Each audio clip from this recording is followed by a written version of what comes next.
Hi, welcome back to the next steps of your journey as a data professional. I'm so excited to join you. We'll be discussing regression models and more hypothesis testing so that you can explore the relationships in your data.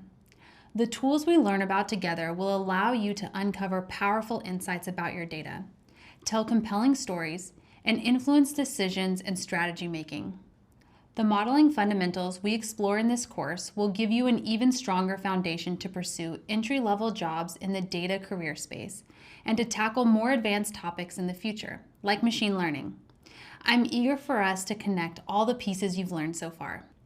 You've come a long way since the start of your data journey, from the foundations of data science and Python fundamentals to exploratory data analysis and statistics. You've learned so much about the data landscape.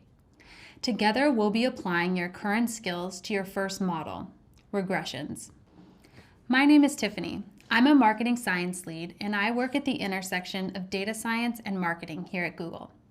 As a child, I gravitated towards math, probably because it was my favorite subject. When I got to college, I was not exactly sure what I wanted to major in, but I was drawn towards quantitative fields. As many of you may have also experienced, I didn't love my first decision and had the opportunity to try out a few majors, exposing me to the variety of analytical career opportunities. Fast forward to my career, I've held positions in finance, statistical research, and data science consulting before joining Google. I've worked with a variety of data, including patent, fraud, hardware sales, and now marketing data. The great thing about being a data professional is that it's in high demand in most industries, which means that you can find interesting problems to solve across a huge variety of companies, products, and countries. I love the flexibility to find the right fit for me while also knowing that I will be able to deliver value to whatever team I'm on. I've learned so much in my career, and I'm excited to share my experience with you. In this course, we will talk about modeling relationships between variables. To do this, we will focus on regression analysis. Regression analysis, or regression models, are a group of statistical techniques that use existing data to estimate the relationship between a single dependent variable and one or more independent variables. We will unpack this definition together later in this program. The techniques we learn in this course will help you answer any number of questions with actionable steps to achieve your organization's goals. For example, regression models can help you understand what variables impact sales. They can also help you understand the factors that lead a customer to subscribe to a newsletter. Regression models can even help you understand why a user keeps scrolling on a company's website. As we work through the course together, we'll continue discussing the role data professionals play in making responsible decisions, from data handling to modeling. No matter how good a potential data story is, how we arrive at our story is the priority in being honest and effective storytellers. Python programming will be critical to running and testing complex models, visualizing data, and communicating results. Rigorous exploratory data analysis, or EDA, will inform which models we choose and how we approach the modeling process. Statistics will play a major role in helping us understand how our models work and will allow us to present actionable results to stakeholders. Our statistics toolkit will allow us to build the models we talk about. Regression analysis is a relevant and marketable skill. Regression models are flexible, so you can design them based on the data that you have. Additionally, regression model results offer opportunities for interpretation and communication. Data professionals can provide insights from these models that align clearly with actionable steps. For example, we're able to build regression models to identify what actions on a website are indicative of high-value customers. For instance, there is a high likelihood that customers who visit the sale page, watch a video, or sign up for emails are customers who will make multiple purchases in a year. Some of these indicators may seem obvious, but having a regression analysis that identifies and quantifies the relationship is powerful. We're able to use the information in marketing campaigns to attract new customers.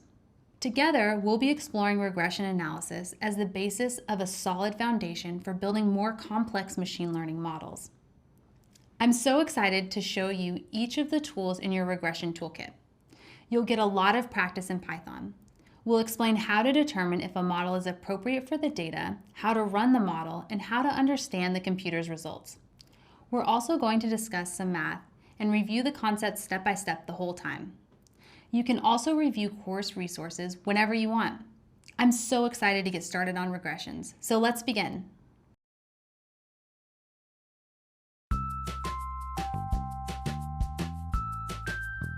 Hi, I'm Tiffany. I'm a marketing science lead here at Google. I have always loved math and stats. So from a very, very young age, I was kind of drawn to that, probably because that was one of the only things that I was good at in school. I just remember my brother struggling with his math homework, and he was 2 years older than me. So probably when I was like in first grade, I would sit down with him and help him with it. In my role as a marketing science lead, I build a lot of regression models to predict things like who is going to be a high-valued customer, or how to best allocate my budget across different campaigns. Regression models are super important, powerful tools. You'll be able to answer a wide variety of questions using different types of regression models. More recently, I've been building models and trying to interpret the coefficients. So I've been building a lot of regression models to identify things like who's a high-value customer, or who's going to make multiple purchases in a year by analyzing website behavior. So we really want to get down to which pages or which actions that people are taking on a website that's indicative of them being a high-value customer or someone who makes multiple purchases within a year. I love being able to take large amounts of data and being able to solve massive problems. I recently worked with a client who wanted to know how to optimize their millions of dollars of marketing budget across different channels. And by building a regression model, we were able to help them optimize their spend in order to increase sales. Some of the opportunities that we currently face is third-party cookies are going away. I'm sure you've all had sort of an ad that follows you around on the internet before. So that was enabled by third-party cookies.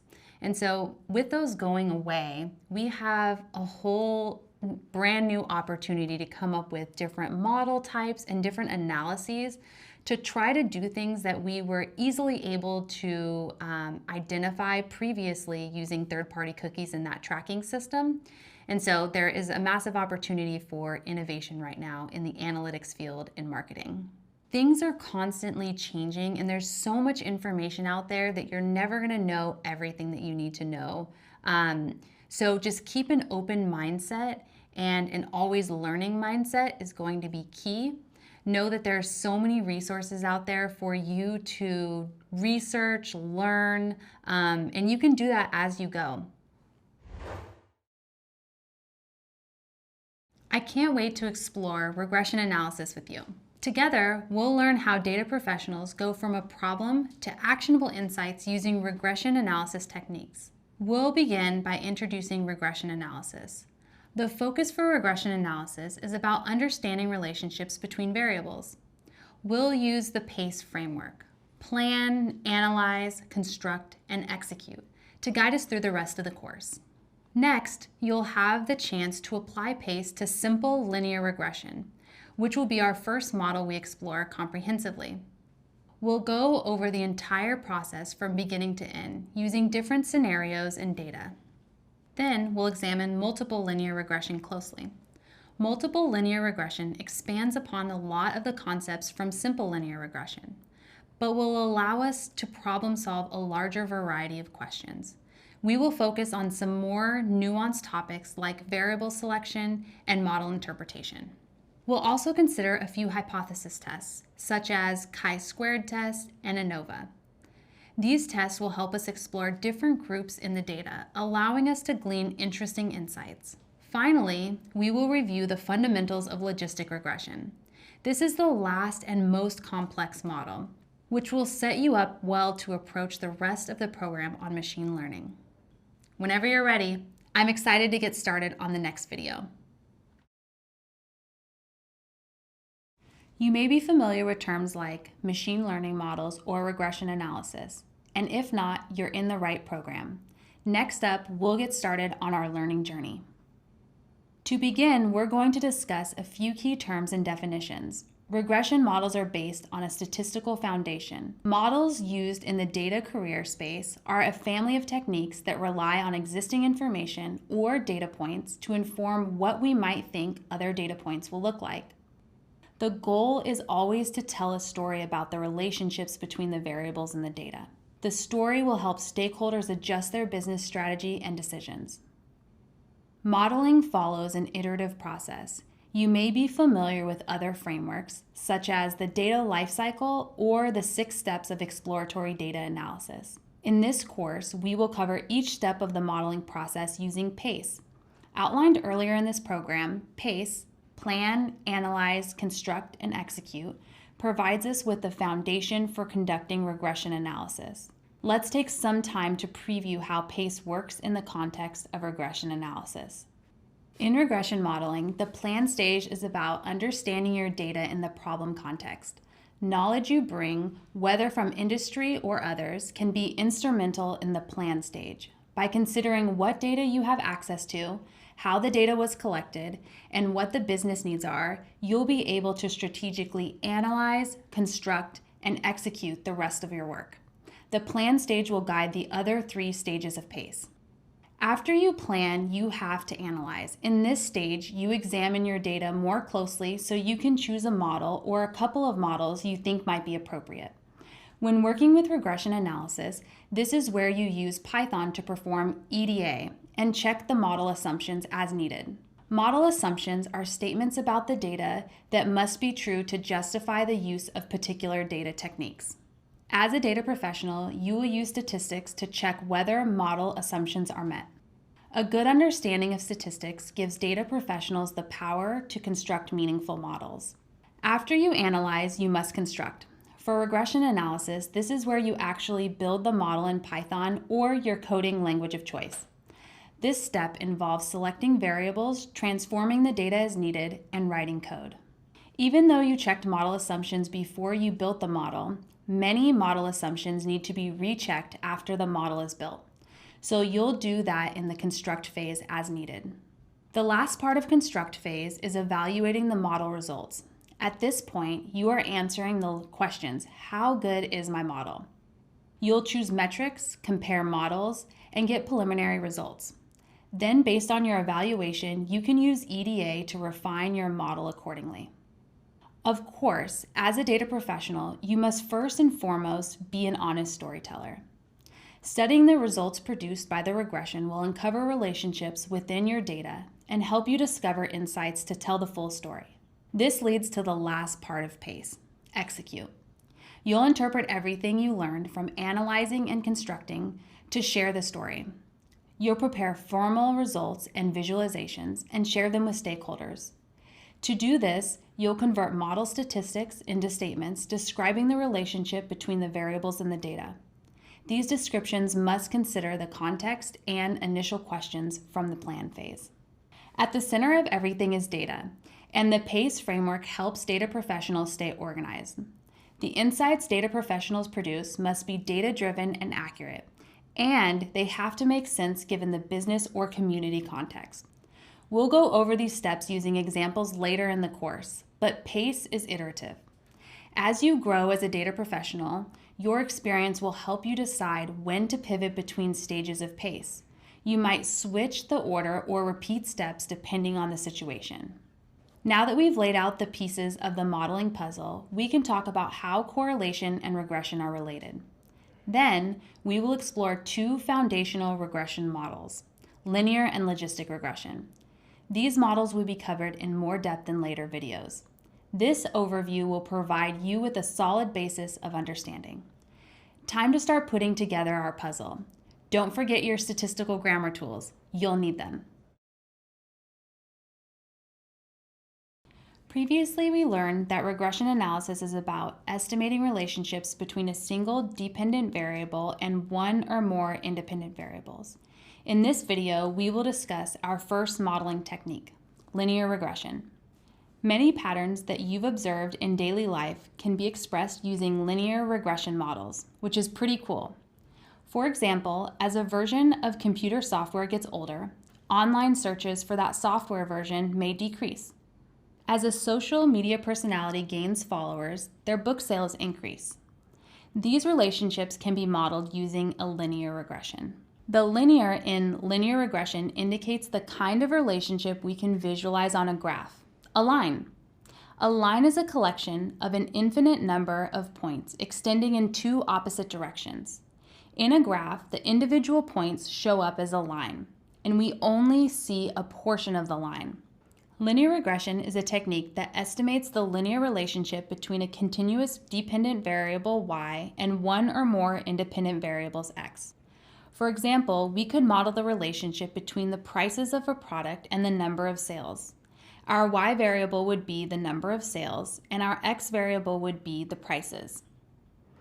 In an earlier course, you learned the difference between continuous and categorical variables. As a reminder, continuous variables are variables that can take on any real value between its minimum and maximum value. For example, product sales, vehicle speed, and time spent on a web page are all continuous variables, whereas types of products and educational level are not. These are categorical. Categorical variables have a finite number of possible values.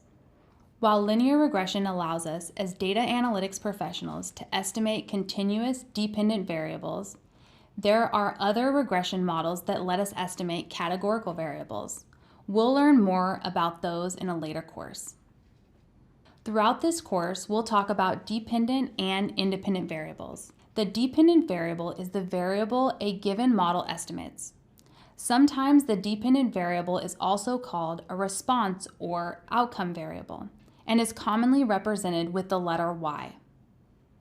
We assume that the dependent variable tends to vary based on the values of independent variables, typically represented by an x.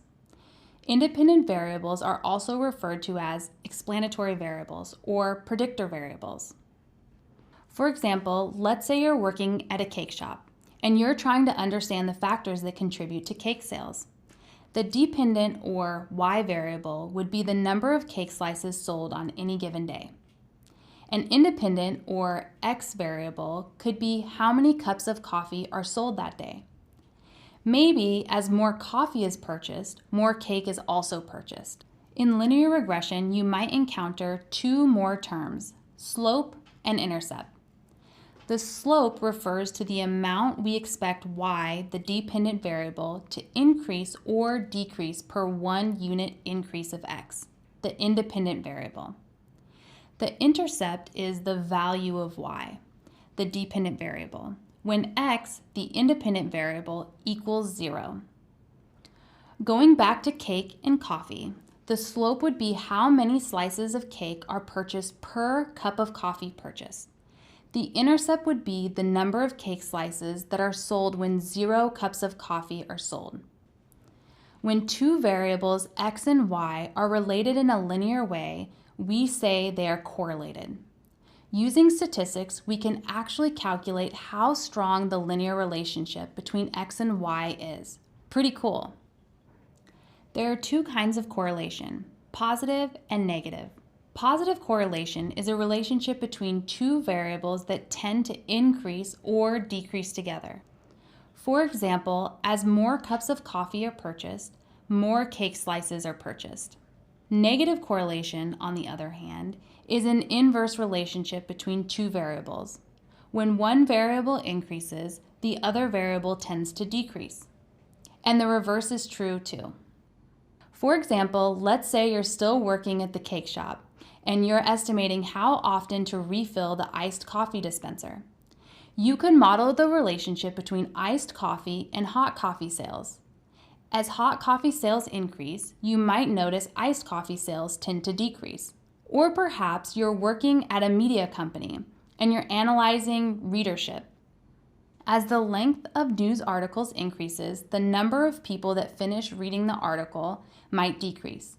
This is also an example of negative correlation. Identifying these kinds of relationships can be incredibly useful in the workplace and in everyday life. Determining linear relationships helps us answer questions such as, Which factors are associated with an increase or decrease in product sales? Which factors make a social service provider's increase resources in a given region? Which factors lead to more or less demand for public transportation? In the cases mentioned, how big the slope of the regression is tells us how much sales, resource allocation, and public transportation increase or decrease. Using linear regression, you can help answer similar questions in any industry. However, it is important to note that correlation is not causation. For example, in your cake shop, people buying coffee does not cause cake sales to increase. When modeling variable relationships, a data scientist must be mindful of the extent of their claims. Causation describes a cause and effect relationship where one variable directly causes the other to change in a particular way. Proving causation statistically requires much more rigorous methods and data collection than correlation. For a data professional, the distinction between correlation and causation is especially important when presenting results. For example, although we can say that as someone gets older, the number of places they have visited tends to rise, we cannot necessarily say that someone's age causes the number of places they have visited to increase. There could be other factors causing you to travel more that coincide with your aging, such as visiting family or traveling more for work. Any of these factors could be correlated to aging, but it's hard to say whether age or other factors are causing the traveling. Articulating that correlation is not causation is part of a data professional's best practices and ethical toolbox. Both correlational and causal relationships provide useful insights. Regression analysis helps data analytics professionals tell nuanced stories without needing to prove causation. That concludes a high-level overview of your first modeling technique. To recap, linear regression is a way to model linear relationships. Dependent variables vary according to independent variables. The slope identifies how much the dependent variable changes per 1 unit change in the independent variable. Positive and negative correlation describe linear relationships between variables. Always be mindful when interpreting regression results. Correlation is not causation. There are lots of linear relationships in the world and in industry. In this video, we've provided just a few examples, but there are plenty more. That's all for now. Next, we'll address the math behind linear regression. Your ever-growing statistical foundations will help you explain regression results in the clearest way possible. In an ideal world, you would want every data point relevant to the question you are trying to answer. In a previous course, you learned that data professionals describe this as population. Let's imagine you're working for a publishing company. You want to understand the relationship between an author's social media following and their book sales.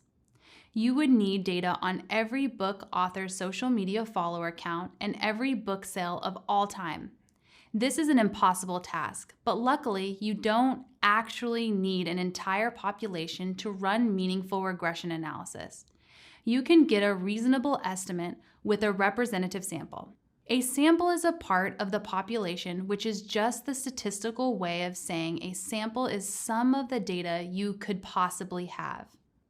If you have a set of sample data, each data point can be represented with its own set of attributes or X and Y values. In that case, the sample does not contain all possible values from the population of data. The observed values or actual values are the existing sample of data. Each data point in this sample is represented by an observed value of the dependent variable and an observed value of the independent variable. In the publishing company example, the dependent variable is book sales, and the independent variable is how many followers the author has on social media. An observed value you might have in your data set would be X, or number of followers equals 10,000. And Y, or number of book sales, equals 500. The goal of the regression analysis is to define a relationship mathematically between the sample y's and x's to understand how the two variables interact. You can imagine that at every x value, there are many possible values that y could take on. To simplify this understanding, linear regression analysis focuses on the mean of y given a particular value of x. This mean of y is the value on the line in a linear regression and is denoted with a Greek letter that looks like a lowercase m. You can remember m is for mean. The Greek symbol is mu. As described previously, in order to define a linear relationship, we need a slope and an intercept. In statistics, we write the intercept as beta 0, which we sometimes call beta naught, and the slope is written as beta 1. Mu of y and the betas are sometimes called parameters. Parameters are properties of populations and not samples, so we can never know their true value since we can't observe the whole population. But we can calculate estimates of the parameters using our sample data. To differentiate between the population parameters and the estimates of the parameters, we denote the estimates with a hat. The calculation is beta 0 hat, beta 1 hat, and mu hat are all parameter estimates. Although it's valuable to recognize the mu notation for the remainder of this course, we'll use a simplified notation. Y equals beta 0 plus beta 1 times x. For example, let's say that we estimate beta 0 as -1 and beta 1 as 5. Now let's input some values for x. If x equals 0, we get -1, which is the y-intercept or beta 0. If x equals 1, we get y equals 4. If x equals 2, we get y equals 9. If x equals 3, we get y equals 14. From just 4 data points, a pattern emerges. For every 1 unit increase in x, we get a 5-unit increase in y. Remembering our equation, 5 is our slope, or beta 1. The slope tells us how much y increases for every 1 unit increase in x. These estimated betas are also called regression coefficients. So now, whenever you see the hat symbol, you'll know that you are estimating betas, also known as regression coefficients. In the prior formula, the regression coefficients were the slope and intercept. They described the linear relationship found in the sample data. In order to enter values of x and get estimated values for y, we assumed that beta 0 was -1 and that beta 1 was 5. But how did we arrive at those regression coefficients? One of the most common ways to calculate linear regression coefficients is ordinary least squares estimation, or OLS for short. We will go over the math behind OLS later in the course. For now, though, let's discuss an overview of how OLS works. In linear regression analysis, we, as data professionals, are trying to minimize something called a loss function. The loss function is a function that measures the distance between the observed values and the model's estimated values. Theoretically, we could draw an infinite number of lines that model the data we have. But we don't want to find just any line. We want to find the best fit line. So we want to minimize the loss function. With this foundational understanding of how linear regression works, we will be able to talk about pace in linear regression analysis, which we addressed earlier. Later in the course, we'll build on the concepts we covered in the video to learn more about how regression works, when to use linear regression, its variance, and OLS in Python. I still remember being on a sports team, needing to determine which team first played offense or defense using a coin toss. What's the chance the coin will come up heads?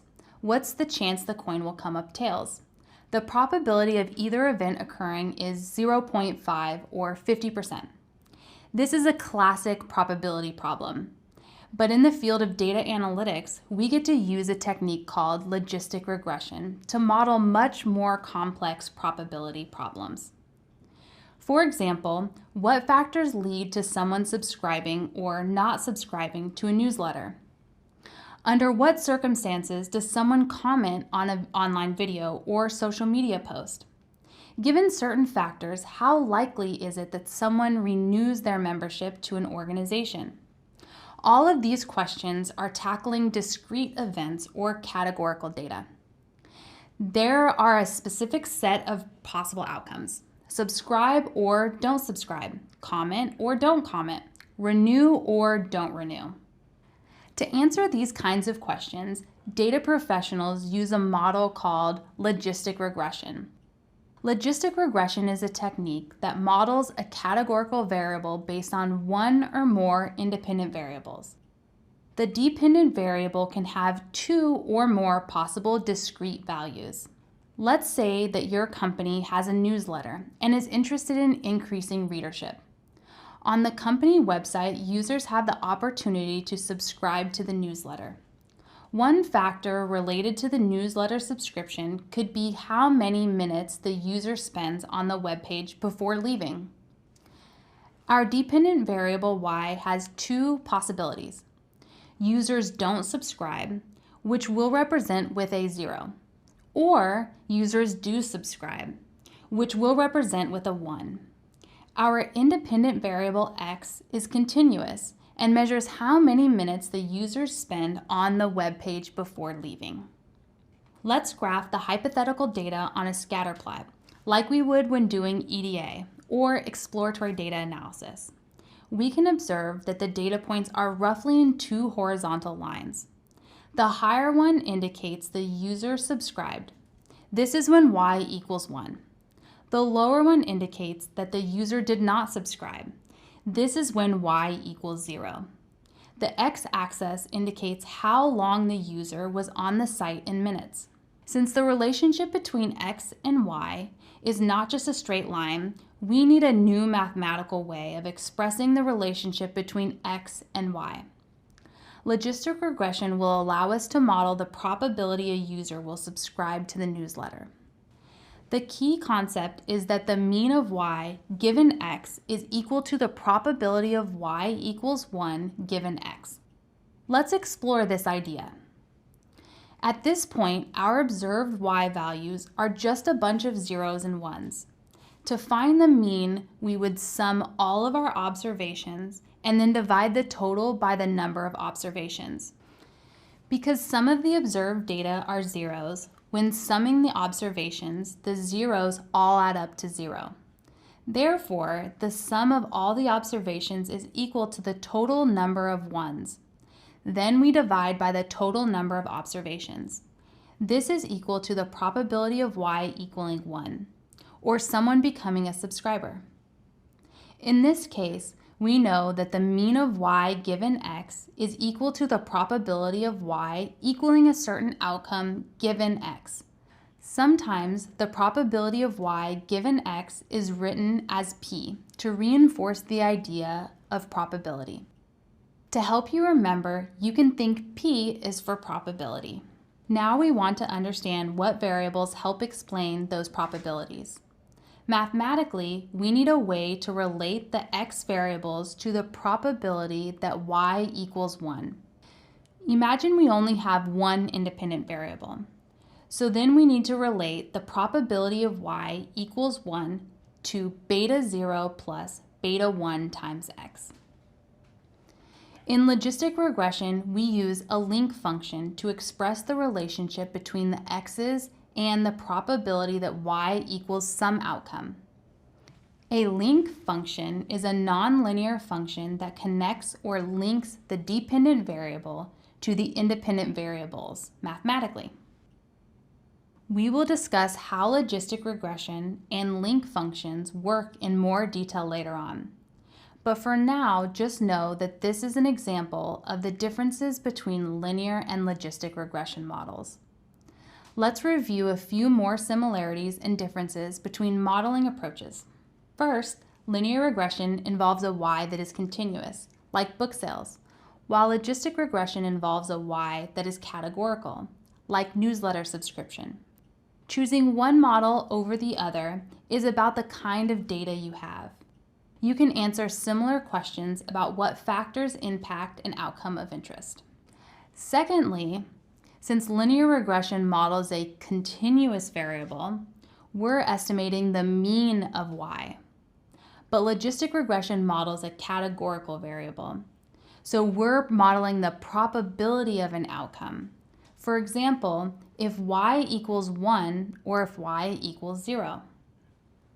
Lastly, for linear regression, we can express y directly as a function of x.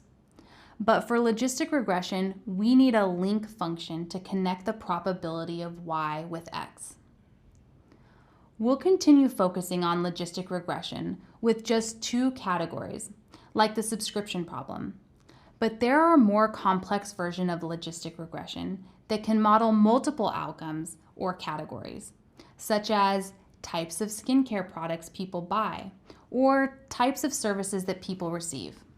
In this video, we covered the basics of logistic regression. We also compared and contrasted linear and logistic regression models. Later in this course, we'll cover an estimation technique for logistic regression called maximum likelihood estimation, and we'll uncover a bit more of the math. For now, know that computers are incredibly powerful and enable us as data practitioners to focus less on the math and more on the storytelling. The rest of the course will provide you with a solid understanding so you know what's going on in that powerful machine of yours. Together, we've covered a lot of high-level regression concepts already. You should be proud of yourself for learning all of these new concepts.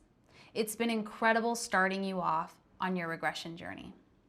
In prior courses, you learned about the data career space, the importance of communication in data-driven work, considerations for how data is cared for, the value of Python programming as a data tool, EDA, and statistics. In this course, we've started connecting these concepts together to prepare you to build your first models. So far, we've talked about PACE in regression analysis. Planning allows you to consider how the data was collected and what the business needs are in a particular instance. In the analyze phase, you perform EDA, which helps you determine whether one model is more suitable than another. When constructing your model, you'll be amazed by the power of your computer and the Python programming language.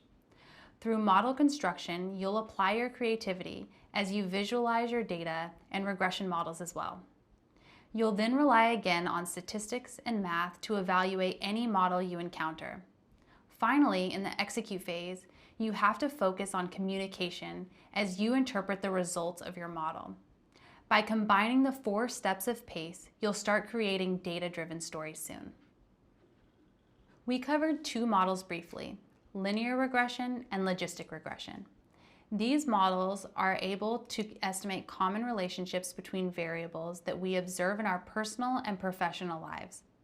Regression models help us answer questions about what factors are associated with a variable of interest and by how much. The data always leads us to the questions we can ask and answer. Linear regression needs a continuous dependent variable, so it can help model anything measurable and quantifiable. Logistic regression needs a categorical dependent variable, so it can determine the probability of something occurring. Linear regression focuses on positive correlation, variables that increase or decrease together, or negative correlation. One variable goes up and the other goes down. Logistic regression models use a link function to relate the x's and the categorical y. Later, we will learn how to use estimation techniques in Python with real data, and we'll go through more use cases of regression. Although you will encounter many formulas along the way, keep in mind that the end goal is to figure out the story the data is trying to tell. You have many resources available to you in this course. Good luck with the rest of this section, and be patient with yourself. I'm thrilled to join you again next time. Welcome back to Google's course on regression models. It's great to be with you again. Previously, we provided a high-level overview of regression analysis and two core foundational regression models, linear and logistic regression. In this section of the course, we'll go over how to set up, build, evaluate, and interpret our first regression model. We'll also review model assumptions, construction, evaluation, and interpretation, as we've previously defined. There are a lot of new concepts, so if you ever need to get reorganized, remember the PACE framework: plan, analyze, construct, and execute. Each part of PACE aligns with a part of the process of regression analysis. Sometimes we have to repeat some steps, but these are the phases to keep in mind, and we'll go through the process concretely together using examples to help guide you. To recap, linear regression is a technique that estimates the linear relationship between a continuous dependent variable and one or more independent variables. Recall that an independent variable is the variable whose trends are associated with the dependent variable. Independent variables are commonly represented by the letter X.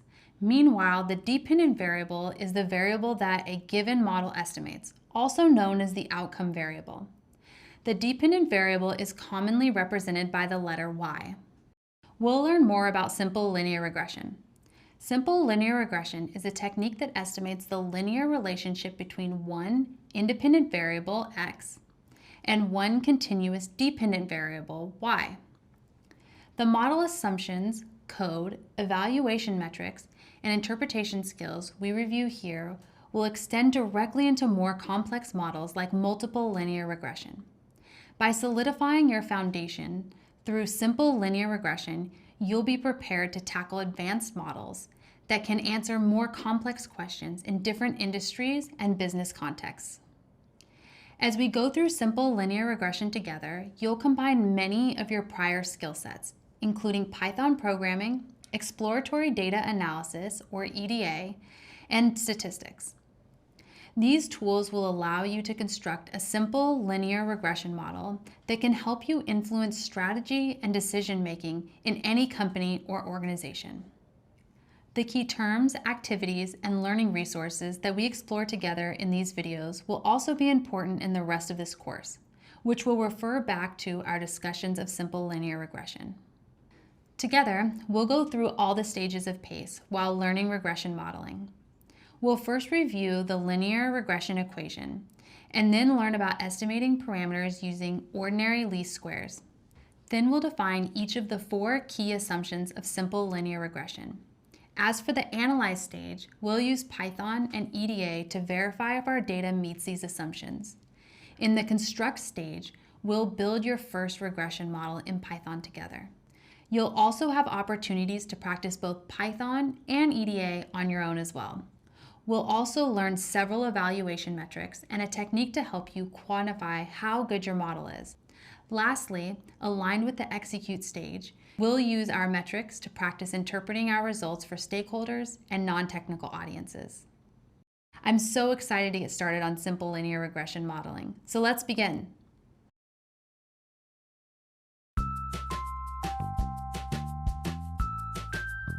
My name is Gerard, and I'm a principal lead in the analytics and decision support team in YouTube, and our team focuses on building out business intelligence and analytics for the YouTube business organization. Mentorship's been a huge part of my progression in my career.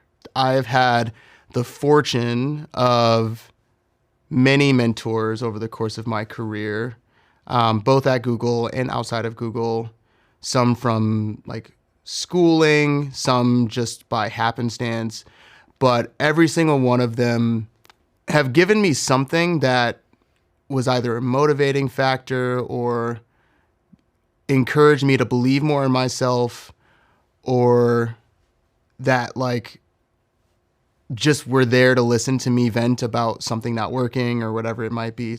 Look for groups that are focused on the areas that you're interested in. If we're thinking about BI and analytics, there's so many groups of folks who are business intelligence professionals, and there's niche groups that are focused on data science or predictive analytics. I've also just reached out to people, whether it is via email or introductions from other folks that I know, LinkedIn, And I usually tend to look for people that are doing something that I'm interested in, that have a skill that I don't have. And I just reach out and say, hey, I'd love to have a conversation about XYZ thing and hear how you think about it. I've actually found that LinkedIn is a really powerful tool. It takes work, but it's a very simple entry point for networking. And when I say networking, I don't mean just like small talk. I mean actually reaching out to someone in the hopes that they are someone that actually wants to be reached out to. And really being intentional about what it is you want to learn from people who have done something you want to do. Bet on yourself, because most likely there are not as many people who are doing the same, but the more you show and prove your capabilities, your stick-to-itiveness, whatever other adjective you can use, the more people will start to bet on you and the more opportunities that come from that. In prior videos, we've mentioned simple linear regression, which is a regression technique that estimates the linear relationship between one independent variable x and one continuous dependent variable y. Recall that the linear in linear regression indicates what the data looks like when plotted on an xy coordinate plane, a line. In simple linear regression, we're only interested in two variables, one x and one y variable. So the equation for a regression line is y equals intercept plus slope times x, which is represented as beta 0 plus beta 1 times x. Since we'll have a number of data points for any given problem, there are many different lines we could draw that might fit the data. However, we're looking for the best fit line, the line that fits the data best by minimizing a loss function or error. In order to find the best fit line, we need to measure error. We can consider error as some difference between the data we have, the observed values, and the predicted values generated by a given model. The predicted values are the estimated y values for each x calculated by a model. The difference between observed or actual values and the predicted values of the regression line are what's known as a residual. The equation for residual value is residual equals observed value minus predicted value. Each data point has one residual. Using mathematical notation, the equation for the residual of an individual data point is epsilon I equals yi minus yi hat. Epsilon is a Greek letter that resembles the letter E, as in E for error. We can calculate individual residuals for each data point, but an important thing to note is that the sum of the residuals is always equal to 0 for OLS estimators. For some estimators, the sum of the residuals is not always equal to 0. In order to capture a summary of total error in the model, we square each residual and then add up the residuals for every data point. This is called the sum of squared residuals. The sum of squared residuals, or SSR, is the sum of the squared differences between each observed value and the associated predicted value. For linear regression, we'll be using a technique called ordinary least squares to get our best fit line. Ordinary least squares, also known as OLS, is a method that minimizes the sum of squared residuals to estimate parameters in a linear regression model. Using OLS, we can calculate beta 0 hat and beta 1 hat using properties of the sample data. Recall that the hat symbol means it is an estimate of a parameter. We will never know the exact parameter. Remember, parameters or betas are a characteristic of a population. Since we will only ever have sample data, our goal is to get a reasonable estimate of the parameter. Let's say that we have a certain sample of data and we now want to determine a line that fits the data well. For our first attempt at a best fit line, the slope is 1 and the intercept is 2.5. To calculate the sum of squared residuals, first we calculate the predicted values for each x. Next, we can find the residual for every observed value of x. On the graph, we've plotted the residuals. The residuals are the difference between each observed value and what the line predicted. So this line is okay, but let's try to get a little bit closer to the points. Let's try another line. This time, we'll set the slope equal to 1.25 and the intercept equal to 3. Again, we have to plot the residuals and calculate the sum of squared residuals. From the graph, it seems we're getting closer, but it's hard to tell if we've got the best line. We could just keep trying different lines and through trial and error, pick a line that we think is closest to the data points. But that's very time consuming. The good news is that in Python, the computer will use OLS, or the ordinary least squares estimation technique, to test out many lines and identify which one is the best fit line. With OLS estimation, we find that beta 0 hat equals 1.5 and beta 1 hat equals 3.2. The lines we're estimating represent the best fit of the model to the data. Later, we'll talk about uncertainty using p-values and confidence intervals to aid in the interpretation of results. Now that we've covered what simple linear regression is, we'll go back to PACE in our regression analysis framework. We'll examine the model assumptions that the data needs to follow for us to use this cool new tool in our regression toolbox. All right, let's begin with the analyze stage of the PACE framework. The first task in simple linear regression analysis is checking the assumptions of the model. In addition to the technical needs of the model, you'll need to consider the business context of the problem you're working on. This will come in the plan stage. Previously, I spoke about model assumptions as statements about the data that must be true in order to justify the use of a particular modeling technique. Ensuring that we're using the right model given the data that we have allows us to be confident in the results those models produce. Think of model assumptions as the bridge between the analyze and construct phase of the PACE framework. In other words, examine the assumptions before the construct phase when possible. Certain assumptions can only be checked after model construction, so make sure you check those assumptions after you apply the model to confirm if the model is valid or not. Data visualizations can be used as a tool to determine if model assumptions are met. Thankfully, Python will help you tremendously with generating these, and I'll be here to guide you through it all too. There are 4 key assumptions of a simple linear regression: linearity, normality, independent observations, and homoscedasticity. For now, we'll focus on understanding what each of these assumptions mean and how they are checked using data visualizations.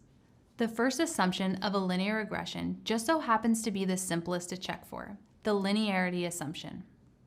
You already know that the linear in linear regression comes from the way the data looks when plotted on an XY coordinate plane, a line. To detect if this assumption is met, you just have to make sure that the points on the plot appear to fall along a straight line. If the visualization looks like a random cloud or resembles a curve rather than a line, then the assumption is considered invalidated, meaning that this model does not fit the data well. You might need a different or a more complicated model for this data set. In contrast, a scatter plot that shows the data points clustering around a line indicates that linear regression would be an appropriate model to represent the relationship between x and y. Next up on the checklist is the normality assumption. This assumes that the residual values, or errors, are normally distributed. Since this assumption is about residuals, you cannot check the assumption until after the model is built. But once the model is built, you can create a specific plot called a quantile or QQ plot of the residuals. If the points on the plot appear to form a straight diagonal line, then you can assume normality and check this assumption off the list. Next is the independent observation assumption, which states that each observation in the dataset is independent. Here, it is helpful to use contextual information about data collection and the variables used to determine if this is true. If the assumption is met, we would expect a scatter plot of the fitted values versus residuals to resemble a random cloud of data points. If there are any patterns, then we might need to re-examine the data. Last but not least, the homoscedasticity assumption is fourth on the list. This one sounds complicated, but knowing the literal meaning of the term helps. Homoscedasticity means having the same scatter. Scatterplots come to the rescue once again when checking homoscedasticity. Returning to the scatterplot of fitted values versus residuals, there should be constant variance along the values of the dependent variable. This assumption is true if you notice no clear pattern in the scatterplot. Sometimes you'll hear this described as a random cloud of data points. But for example, if you observe a cone-shaped pattern, then the assumption is invalid. Linearity, normality, independent observations, and homoscedasticity are the four assumptions of a simple linear regression. Before moving ahead, don't feel like you need to memorize all of this material right now. Remember, data analysis is an iterative process. You can go back to these concepts, check to see how the assumptions align with your data, and then move forward with the regression process. You'll have plenty of opportunities to practice and hone your skills throughout this course. Now let's apply everything you've learned here and try it out on a dataset using Python. Are you ready to start practicing your computer programming skills now? In this video, we'll apply some of the concepts around simple linear regression to data. The move from theory to application is a big milestone, but remember that you have worked hard to get to this point. We'll go through the code in some depth today. You will have access to the code for you to review in detail. Let's begin by exploring a problem that's been affecting a local zoo, where you were recently hired as part of the analytics team. The caretakers who manage the penguin habitats are having trouble keeping their population adequately fed. They're hoping to find out if certain features of the birds are related to body mass to better manage their feeding routines. The dataset includes structural measurements of different penguins, such as bill length and body mass. Now that you have some context, you can use exploratory data analysis to start analyzing the data. First, import some packages, Pandas and Seaborn. Both will be especially useful today. So the amazing thing about Seaborn and many other libraries in Python and other programming languages is that there are built-in datasets that you can work with. You don't even need to download any files. Now load the penguin dataset and save it as a variable called penguins. The load dataset function returns a data frame, so penguins is a data frame. Now that you can access the data, use the head function to examine the first couple of rows. There are a few continuous variables, bill length, bill depth, and flipper length, all measured in millimeters. Body mass is measured in grams. There are also a few discrete variables, species, island, and sex. Since you're working with simple linear regression, you'll focus on the continuous variables. If you would like to, you can access the code to see how I clean the data. I subset the data to include only 2 species of penguin and dropped a couple of rows with missing data. Now you can start creating plots to identify some linear relationships between the continuous variables. The clean data is saved in a data frame called penguins_final. Now you can input the data frame into Seaborn's pair plot function. Seaborn's pair plot function creates a scatterplot matrix. A scatterplot matrix is a series of scatterplots that show the relationship between pairs of variables. By using the pair plot function, you will observe a few linear relationships in the scatterplots.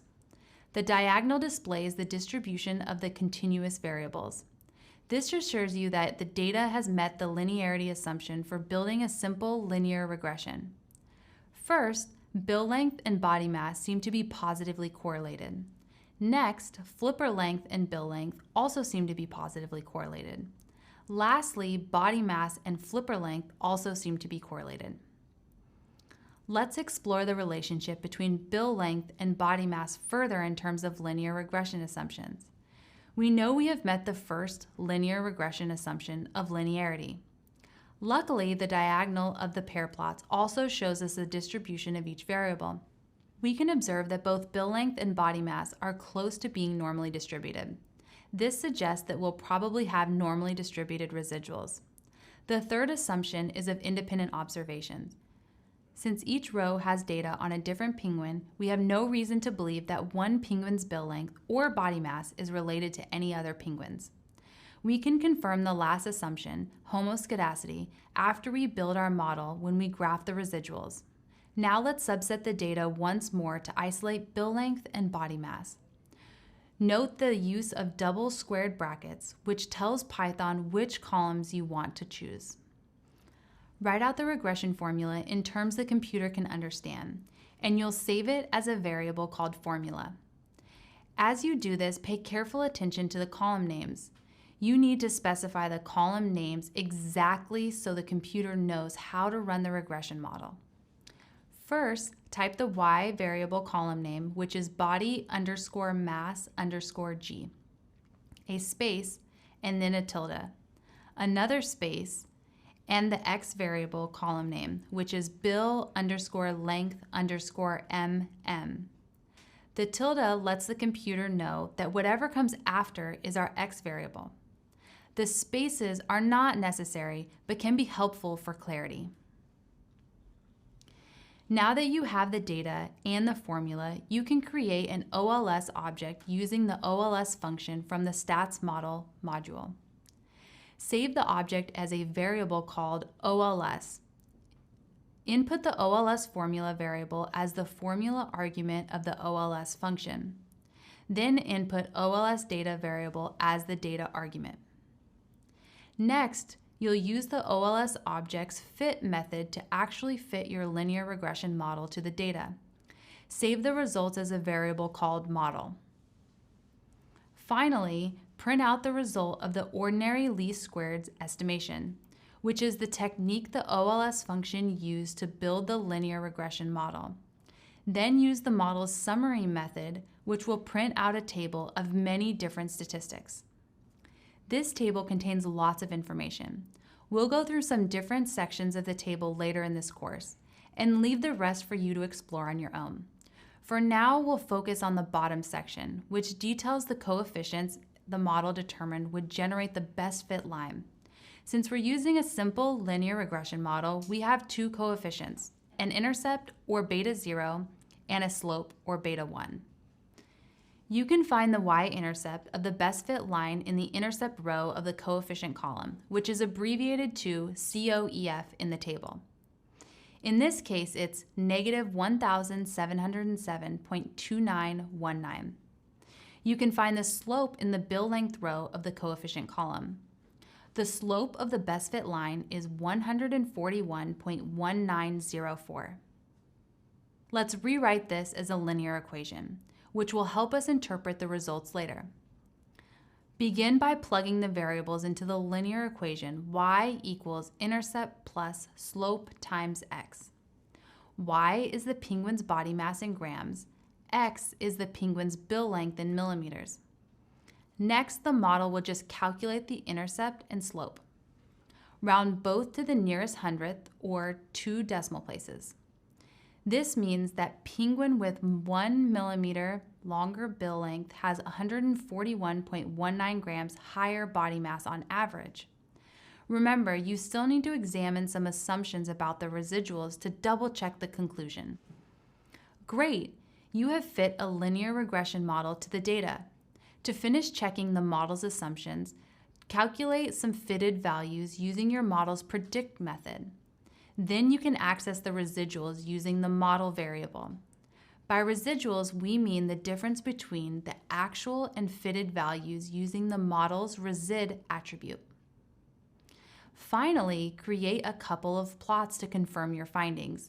Use the Seaborn's regplot function to plot the data with the best fit regression line. You can observe a linear relationship between the variables, the best fit line, and a small shaded region around the line indicating the uncertainty around the model estimates. Returning to the linear regression assumptions, create a scatter plot of the fitted values against the residuals. This is a very common plot you'll encounter when working with linear regression to check various assumptions. From this plot, you can observe that residuals seem randomly spaced, which means you can assume homoscedasticity. A random-looking scatterplot is indicative that the independence assumption is not violated, but it's not the sole reason that we believe it to be true. You could examine inputs and other more advanced statistical tests to confirm this. Lastly, create a histogram of our residuals to determine if the residuals are normally distributed. If the residuals are normally distributed, following that classic bell curve shape, then you can confirm the normality assumption has been met as well. The residuals are a little bit skewed in the histogram, so you can create a QQ plot to verify normality. You can use the stats model QQ plot function to create the graph. There is a straight diagonal line trending upward with some slight curvature on the extremes. You may want to explore this further, but for now, this is pretty good confirmation of the normality assumption. Now that you've confirmed all the assumptions are met, you can say that the results from the regression model are likely reasonable. Wow, we went through a lot of code and many plots together. You should be so proud of what you've accomplished in this video. Keep in mind that you can always review what we've covered, along with the code and documentation. Great work! So far, we've used PACE to think like a data professional as we address the penguin problem at our local zoo. We planned by thinking through the problem and subsetting the available data appropriately.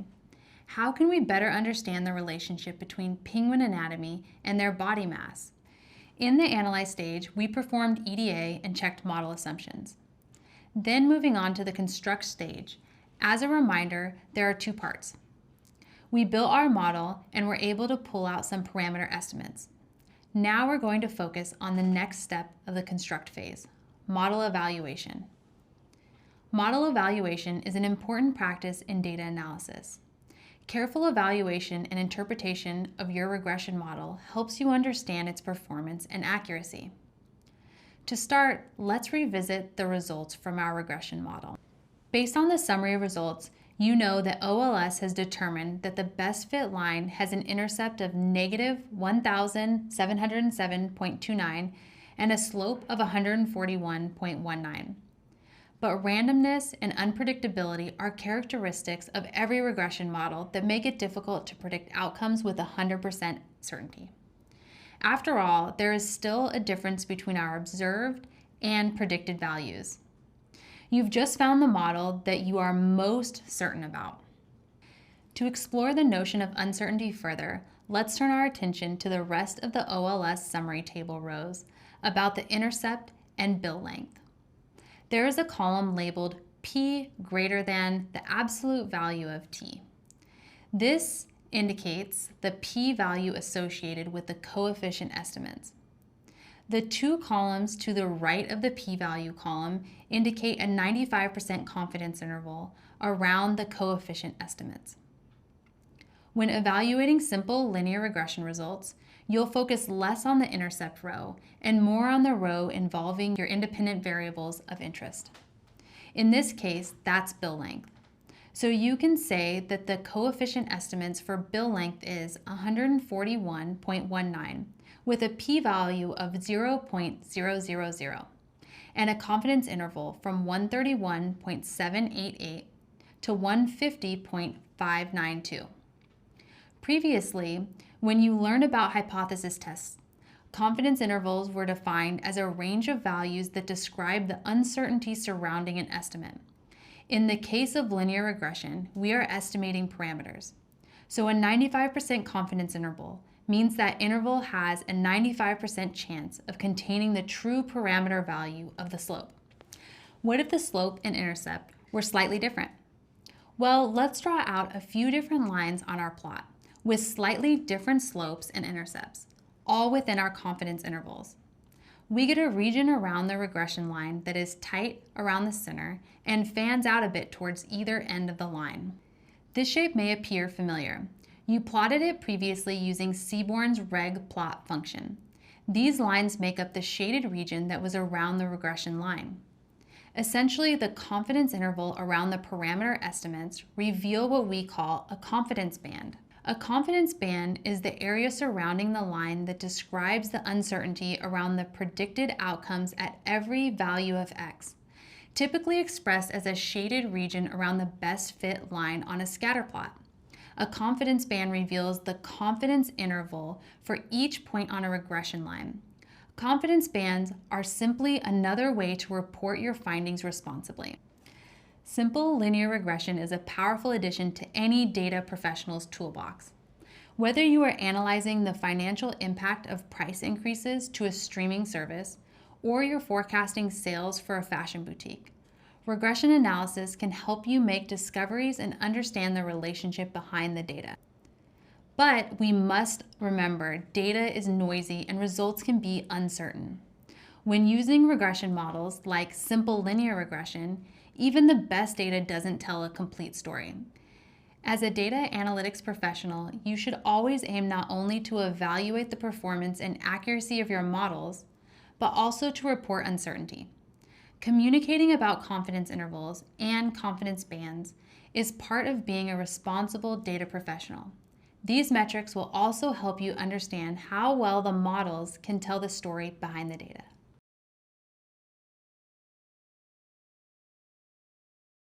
Up to this point, we've progressed through the plan and analyze phases of the PACE framework for regression modeling. We've even started the construct phase by actually building a linear regression model. I'm excited to continue guiding you through model evaluation. We're getting so close to the execute phase, where you share the stories behind the data you're studying. Using a variety of evaluation metrics supports data professionals' confidence in the insights produced by their analysis. These metrics are key to responsible communication of results. If models are inaccurate or imprecise, decisions made based on those insights may also be inaccurate. 3 metrics you might encounter are R-squared, mean squared error, also called MSE, and mean absolute error, or MAE. The main metric that academics, researchers, and data professionals use when evaluating regression models is called the coefficient of determination, or R-squared. So that's what we'll focus on. You may have noticed that in the output from OLS model you previously built, there was a part of the output labeled R-squared. This is what we're talking about. R-squared, or the coefficient of determination, measures the proportion of variation in the dependent variable y explained by the independent variables x. To explain this metric more thoroughly, let's think through the example about penguins and linear regression again. You identified a linear relationship between the penguin's bill length in millimeters and the penguin's body mass in grams. Based on your regression analysis, you found the best fit line. Body mass in grams equals negative 1,707.30 plus 141.19 times bill length. But the data points just cluster around this best fit line. Many of the data points are actually not on the line. This means that bill length only accounts for some of the changes in body mass. R-squared helps data professionals determine how much of the variation in the x variable explains the variation in the y variable. At most, R-squared can equal 1, which would mean that x explains 100% of the variance in y. If R-squared equals 0, then that would mean x explains 0% of the variance in y. The OLS summary table shows the model has an R-squared of 0.769. This means that bill length explains about 77% of the variance in body mass. There is still about 23% of the variance of body mass that is unexplained by the model. This variance might be due to other factors or natural unexplained differences from penguin to penguin. There is no benchmark value that R-squared has to equal, but in general, the higher R-squared, the better, because it adds validity to any recommendation you make based on your analysis. R-squared is a useful metric that can help you evaluate your model, but there are also processes that help strengthen the evaluation of a model. Typically, when we have a data set, we use at least part of the data set to build and test the regression model. The computer uses the data to calculate a measure of difference between the actual and predicted values, such as sum of squared residuals. Then, based on the computer's calculations, it can find the best line. But sometimes we want our model to be good at generating predictions for data we haven't collected or that doesn't exist yet. For example, let's return to the penguins at the local zoo. They welcomed a new group of penguins to their flightless bird habitat. It would be helpful to have a sense of how the new penguins' structural measurements relates to their body mass. So in those cases, we want to know how the model we built performs on the data it learned from, and how the model performs on data it hasn't experienced yet. In this case, we'll need to save a holdout sample before we build the model. A holdout sample is a random sample of observed data that is not used to fit the model. Then you can evaluate how well the model fits the data used to build the model. And you can evaluate how well the model fits the holdout sample. We've covered a lot of different ways you might evaluate linear regression model. R-squared and holdout samples will serve you in many cases, allowing you to confidently share the insights you've discovered. I'm excited to discuss the execute phase and how to communicate model findings soon. Earlier in the course, you built a regression model that passed all 4 of the assumptions for simple linear regression. Residual plots confirmed a linear relationship, and you were able to successfully evaluate the performance of the model using a few common metrics. Next, it's on to the execute phase of the PACE framework. How exciting! This is the point of the PACE framework when your ability to communicate is crucial. Together, we're going to review interpreting the results of our regression model, exploring ways in which those insights can be translated into formal visualizations, and communicating a meaningful narrative with stakeholders. In one of my previous positions, I was brought on to help a newly launched mobile phone service provider reduce the amount of fraudulent orders they were receiving. After building out a model, it was time to present the model, insights, and recommendations to my stakeholders. These folks were non-technical business partners, so I knew that data-specific terminology wouldn't interest them. As a matter of fact, it would be too technical and they would probably lose interest very quickly, which would cause lack of buy-in. What was important to my business partners was stopping fraudulent orders, so telling the story in a way where I succinctly articulated how many fraudulent orders the model would detect and how that translated to the bottom line resulted in the model being implemented immediately. I remember feeling so accomplished in that moment because after all the hard work of building the model, I was able to get the model into production. Once the model was in production, fraudulent orders dropped drastically. Telling the right story to the right people takes time and practice. This is a skill that we'll continue to work on throughout our careers. It's super important to know your audience and tailor your delivery and story in order to have the most impact. Enough about me. Let's return to the example that we've been exploring where you were working at a local zoo. You were trying to understand the relationship between penguin structural measurements and their body mass. In the regression model you created, you observed a positive correlation between bill length and body mass of a group of penguins. Let's use the results of that model to translate the statistical findings for stakeholders. Regression model interpretation depends on coefficients and p-values. Coefficients will determine how changes in the independent variable are associated with changes in the dependent variable. P-values demonstrate whether coefficients are statistically significant. Recall that the slope is used to determine the amount you expect y to increase or decrease per 1 unit increase of x. Let's go through the numbers yielded in the OLS summary table to gain a better understanding. Body mass equals intercept plus slope times bill length. The slope is positive 141.19 and the intercept is negative 1,707.29.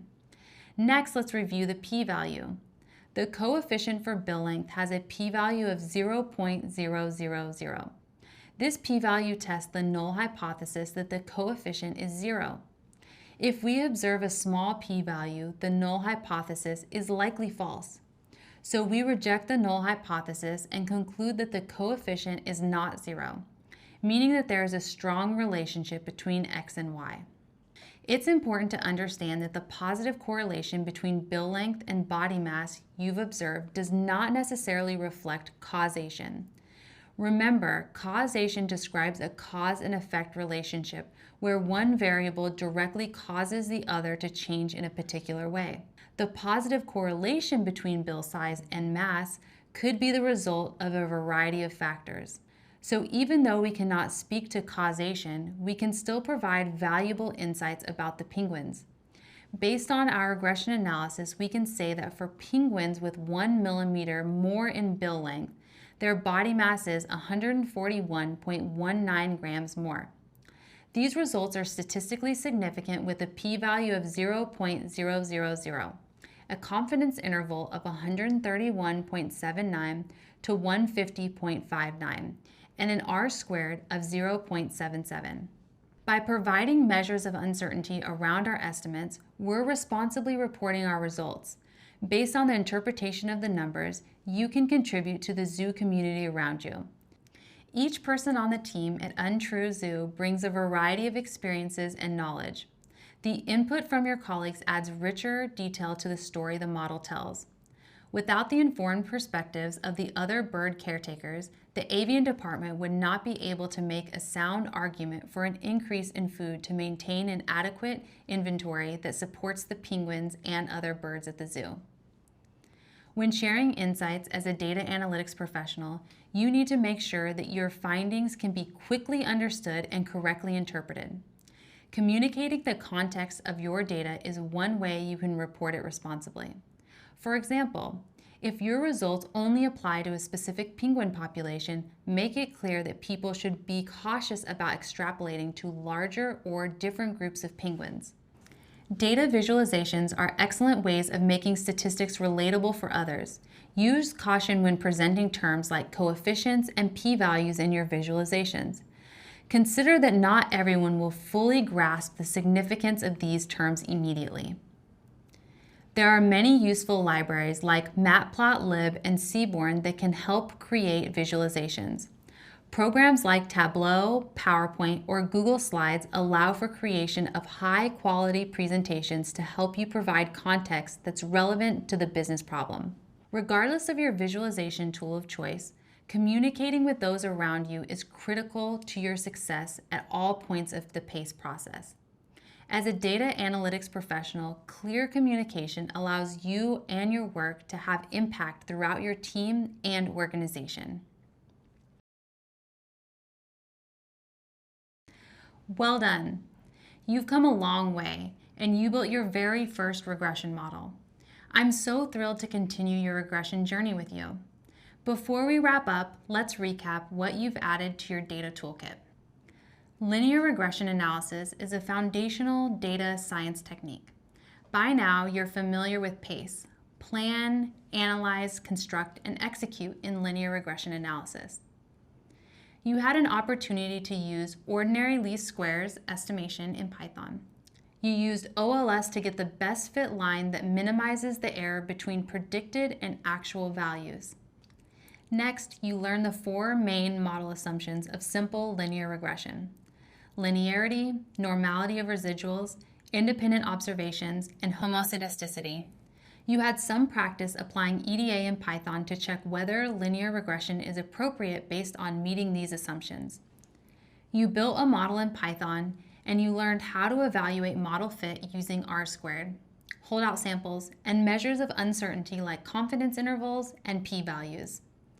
Lastly, you turned numbers and statistics into a story. You explored a penguin dataset to show how a data analytics professional can present findings to others in clear, simple terms. You learned the value of producing visualizations in Python to communicate these results of your simple linear regression model to stakeholders, a valuable skill that you'll be able to use throughout your data analysis journey. I'm proud of how far you've come along, and you should be too. So far, we've gone through all of PACE in simple linear regression. While we completed the circuit once, it doesn't stop there.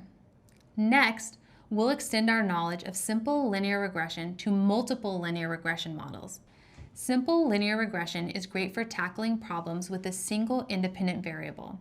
However, the more complex the problem, the more variables can influence what's going on. That's where multiple linear regression becomes useful. You're making amazing progress and are on your way as a future data analytics professional. Hi there. It's great to join you again on your journey towards becoming a data analytics professional. You've come a long way since the start of this course. Together, we covered PACE in regression modeling and an overview of two foundational regression models, linear and logistic regression. We used your statistical knowledge to discuss how simple linear regression works and when to use it. You learned about model evaluation. You also learned how to interpret and communicate regression results effectively and accurately. All of these skills will translate to other regression and machine learning models. As you grow as a data professional, you'll be able to use these skills to discover many data-driven insights. Simple linear regression is a great foundational technique, but it can feel limiting as a technique because it only allows for one independent variable. There are many cases where you might be interested in 2, 3, or 4 independent variables. For example, there could be many factors that are associated with product sales in a given month, such as holidays, new product launches, changes to the retail website, or changes to marketing campaigns. We need a new technique to figure out how each of these variables is correlated with product sales. This is where multiple linear regression comes in. In the upcoming videos, we'll be exploring the world of multiple linear regression, often referred to as multiple regression. Just how we went through PACE, plan, analyze, construct, and execute with simple linear regression, we'll do the same with multiple regression. To start, we'll discuss multiple regression. While simple linear regression only allows one independent variable, x, multiple regression allows us to have many independent variables that are associated with changes in the one continuous dependent variable, y. Adding more independent variables into the equation complicates the math, but everything we covered is just an extension of simple linear regression concepts. As a result, we'll go back to our statistical basis and revisit PACE. Since this isn't your first model, we're going to start with A, analyze. We'll review model assumptions for multiple linear regression. EDA will continue helping us determine if our assumptions hold true. Then we'll focus on construct phase, where we'll learn how to build the model, and you'll have a bit more practice with Python. Next, in the execute phase, we'll focus on interpretation and telling a story from multiple linear regression. With more independent variables, we have to think more carefully about the insights we derive and how we communicate our results. Then we'll iterate back to the construct phase and learn a bit more about the nuances of multiple linear regression. As data analytics professionals, one of the most important skills in figuring out the best model for each use case, which goes back to the plan in PACE. In pursuit of finding the best model, and as models become more complex, we need new ways to evaluate them effectively. As a part of finding the best model, we'll learn about variable selection and regularization. In your career as a data analytics professional, you'll likely encounter some very big data sets, and it may be challenging to figure out which variables are statistically important just by looking at the data. But the tools you learn here will allow your computer to calculate a possible set of variables for a given model, output, and evaluation metric. Although the computer is performing incredible mathematical operations, you as the data professional are reading the output so that you can understand and communicate the relationships the computer has uncovered. Now it's time for us to learn more about multiple regression and how we can use different independent variables to estimate a dependent variable. Let's keep putting together the regression puzzle. Previously, we learned about simple linear regression. For example, the more advertisements a company uses, the more clicks their website receives. This is an example of a relationship between variables that can be modeled with simple linear regression, because there is only one x variable and one y variable. The number of website clicks is a continuous dependent variable. The number of advertisements is the independent variable. But the company might be interested in exploring the characteristics of each advertisement to determine what kinds of advertisements are related to more website clicks. Perhaps shorter advertisements are correlated with more clicks, or maybe advertisements containing a call to action, such as donate or subscribe, are associated with more clicks. Multiple linear regression can help us answer these kinds of questions. Multiple linear regression, also known as multiple regression, is a technique that estimates the linear relationship between one continuous dependent variable and two or more independent variables. Let's re-examine the equation for a simple linear regression. Y equals beta 0 plus beta 1 times x. Recall that beta 0, also called the y-intercept, and that beta 1 is also called the slope. Let's say that y represents the website clicks and x represents the number of people that are in the advertisement. Now let's add in the length of the advertisement into the equation. Y equals beta 0 plus beta 1 times x1 plus beta 2 times x2. The x1 represents the number of people that are in the advertisement, and x2 represents the length of the advertisement. Note that because we have two x variables now, we've added subscripts to differentiate between them. You'll encounter this notation often in multivariate analysis. Multiple regression allows us, at a basic level, to add any number of independent variables that we're considering.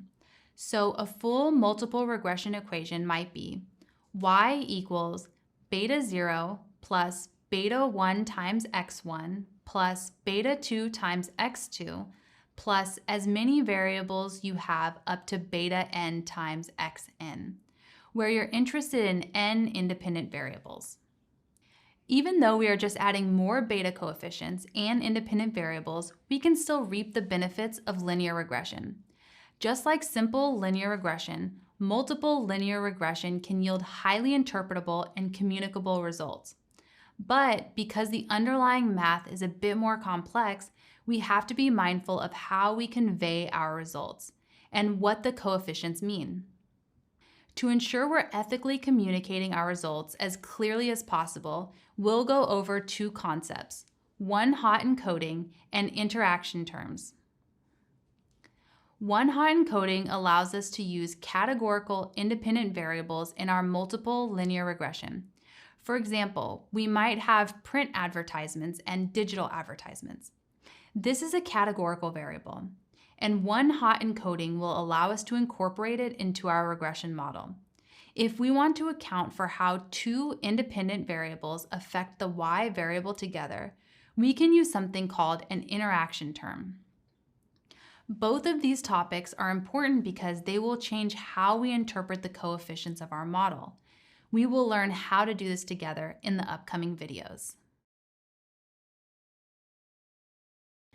As a data analytics professional, you might encounter scenarios in which you're interested in variables that are not continuous. They could be categorical. For example, in the case of website clicks and advertisements, some ads are black and white, and some ads are all in color. Or maybe some ads have a call to action while other ads don't. Or perhaps some product ads are on different streaming services. These are all categorical variables that could be related to how many clicks the website receives. In the case where we have a categorical independent variable, we have to represent the categories as numbers for the computer to understand the data. There are two main ways to handle categorical data: one-hot encoding and label encoding. In this video, we will learn about one-hot encoding. One-hot encoding is a data transformation technique that turns one categorical variable into several binary variables. Let's take the example of an advertisement having a call to action or not. We would create a new variable in the dataset. Let's call it action, and mathematically, we'll denote it as X action.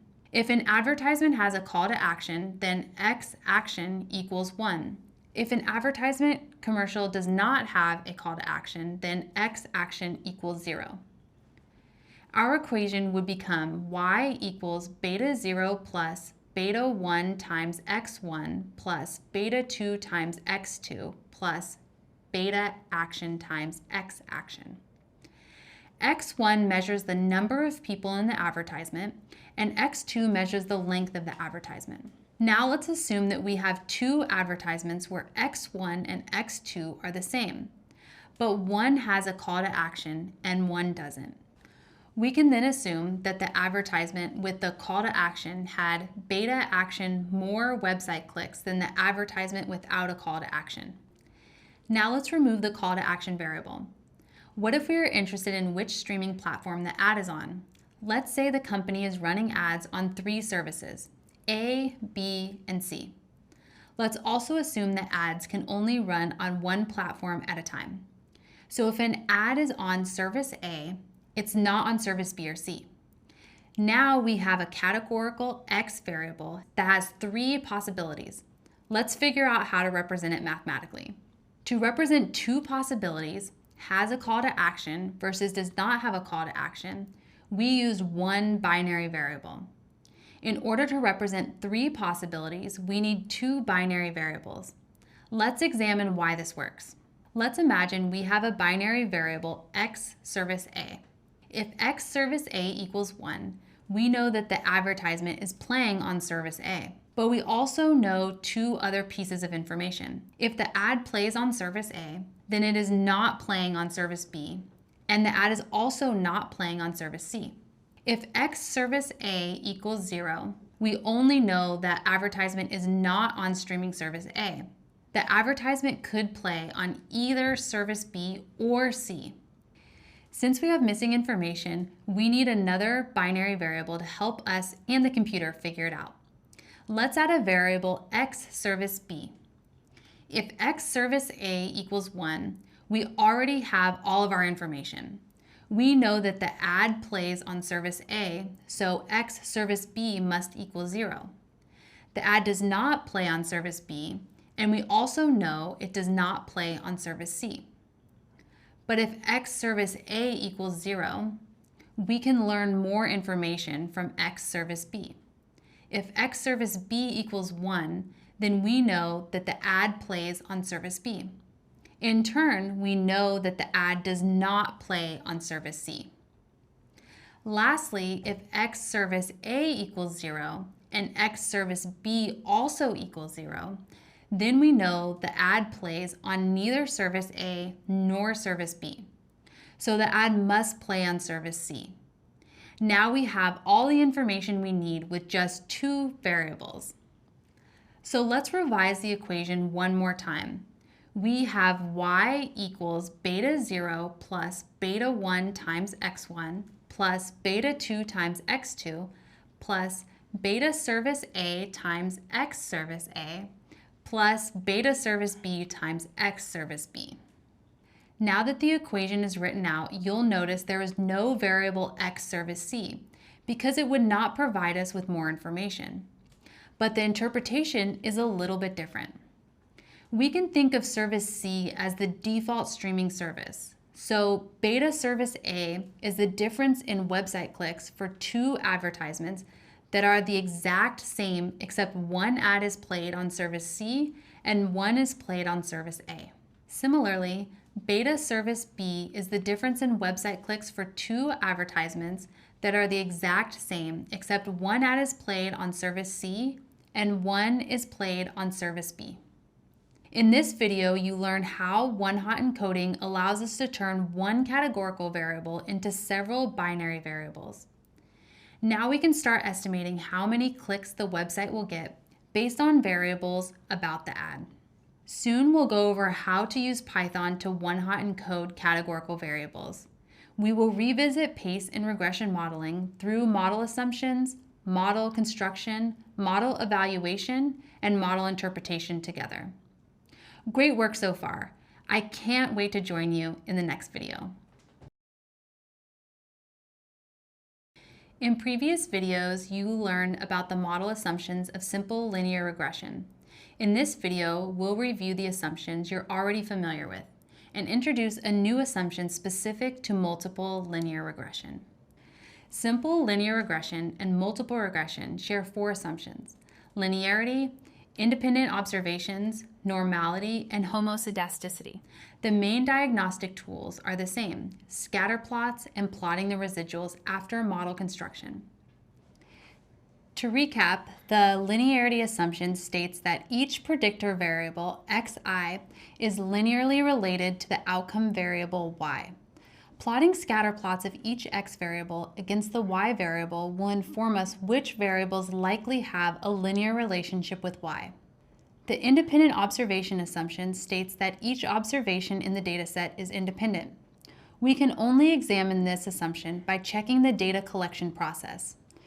For example, if we are collecting data about income, people from the same household might not be independent from each other. The next assumption is the normality assumption, which states that the residuals are normally distributed. The last assumption we're reviewing is the homoscedasticity assumption, which states that the variation of the residuals, errors, is constant or similar across the model. There is a completely new assumption when we are working with multiple regression. The data cannot be multicollinear. The no multicollinearity assumption states that no 2 independent variables, xi and xj, can be highly correlated with each other. This means that xi and xj cannot be linearly related to each other. For example, if you're working at a concert venue, you might want to predict concert ticket sales. There are many factors involved: number of social media followers, number of streams on the music platforms, year the artist debuted, cost of the tickets, how many days until the concert, and more. Although the cost of the ticket and how many days left until the concert might both be strong predictors of concert sales, it is likely that the cost of the ticket is correlated with how many days are left until the concert. Maybe there's a sale the week before the concert, so sales spike up. If you keep both variables in the regression model, it will be unclear which factor has what kind of effect. Additionally, you might not be explaining significantly more of the variance in ticket sales. Let's do some exploratory data analysis to confirm our initial thoughts. We can create a scatterplot matrix using Python code to show the relationship between pairs of variables. The scatterplot matrix creates a scatterplot for every pair of variables. If we're observing linear relationships between an independent variable and the dependent variable, we should consider including it in our multiple regression model. If we observe linear relationships between 2 independent variables and we include both variables in the model, we'll likely violate the no multicollinearity assumption. In the concert ticket example, you have 6 variables in the dataset: 1 dependent variable, concert ticket sales, and 5 independent variables: number of social media followers, number of streams on music platforms, year the artist debuted, cost of the ticket, how many days until the concert. You might expect the number of social media followers and the number of streams to be highly correlated with one another based on our context, but you can't confirm this hunch until you create scatterplots. That being said, EDA and visualizations are powerful tools, but they can't detect every relationship, so we turn back to the math. Conveniently, our computer can calculate VIF. The VIF quantifies how correlated each independent variable is with all the other independent variables. The minimum value of VIF is 1, and it can get very large. The larger the VIF, the more multicollinearity there is in the model. Once we have identified multicollinearity, one solution is to drop 1 or more variables with multicollinearity. Another possible solution is creating new variables using existing data. Then you can calculate the VIF again to check the multicollinearity assumption again. Remember, when in doubt, explore your data. EDA and visualizations are critical to understanding underlying trends and telling a compelling story. By taking these steps, you can ensure that your model fits the data and that your results are reasonable. Great work so far. Keep it up. We've already interpreted the results of simple linear regression before. For example, if we plot some data about temperature and iced coffee sales, the scatter plot will show us a series of points in a diagonal line trending upward. We are able to interpret the results relatively simply. In this video, we'll go step by step through the process of building a multiple regression model and then interpreting the results. As an example, let's say the data follows this equation. Sales equals -44 plus 2.2 times temperature. We can say that a 1 degree increase in temperature is associated with 2.2 more iced coffee sales. This is great and probably explains a large amount of why iced coffee sales vary on any given day.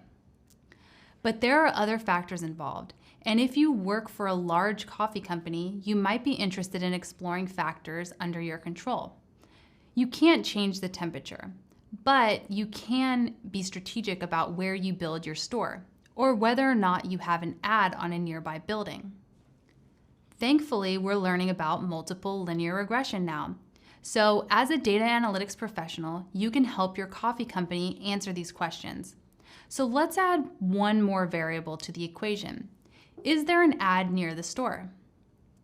Let's revise the equation accordingly. Sales equals beta 0 plus beta temperature times x temperature plus beta ad times x ad. The ad variable is a binary variable. There are two possible scenarios: when there is an ad nearby and when there isn't an ad nearby. If there is an ad posted nearby, then x ad equals 1, and the temperature will take on some value. Let's say it's 75 degrees Fahrenheit. So the equation becomes sales equals beta 0 plus beta temperature times 75 plus beta ad times 1. We estimate that the presence of the ad is associated with some increase in sales. Now let's take the same temperature and say that there isn't an ad nearby. The equation then becomes sales equals beta 0 plus beta temperature times 75 plus beta ad times 0. Simplifying this equation, we get beta 0 plus beta temperature times 75. The beta ad terms drops out because it's multiplied by 0. When there isn't an ad, then the sales are only a function of the temperature. Now let's remove the ad variable and introduce the question of proximity to public transportation.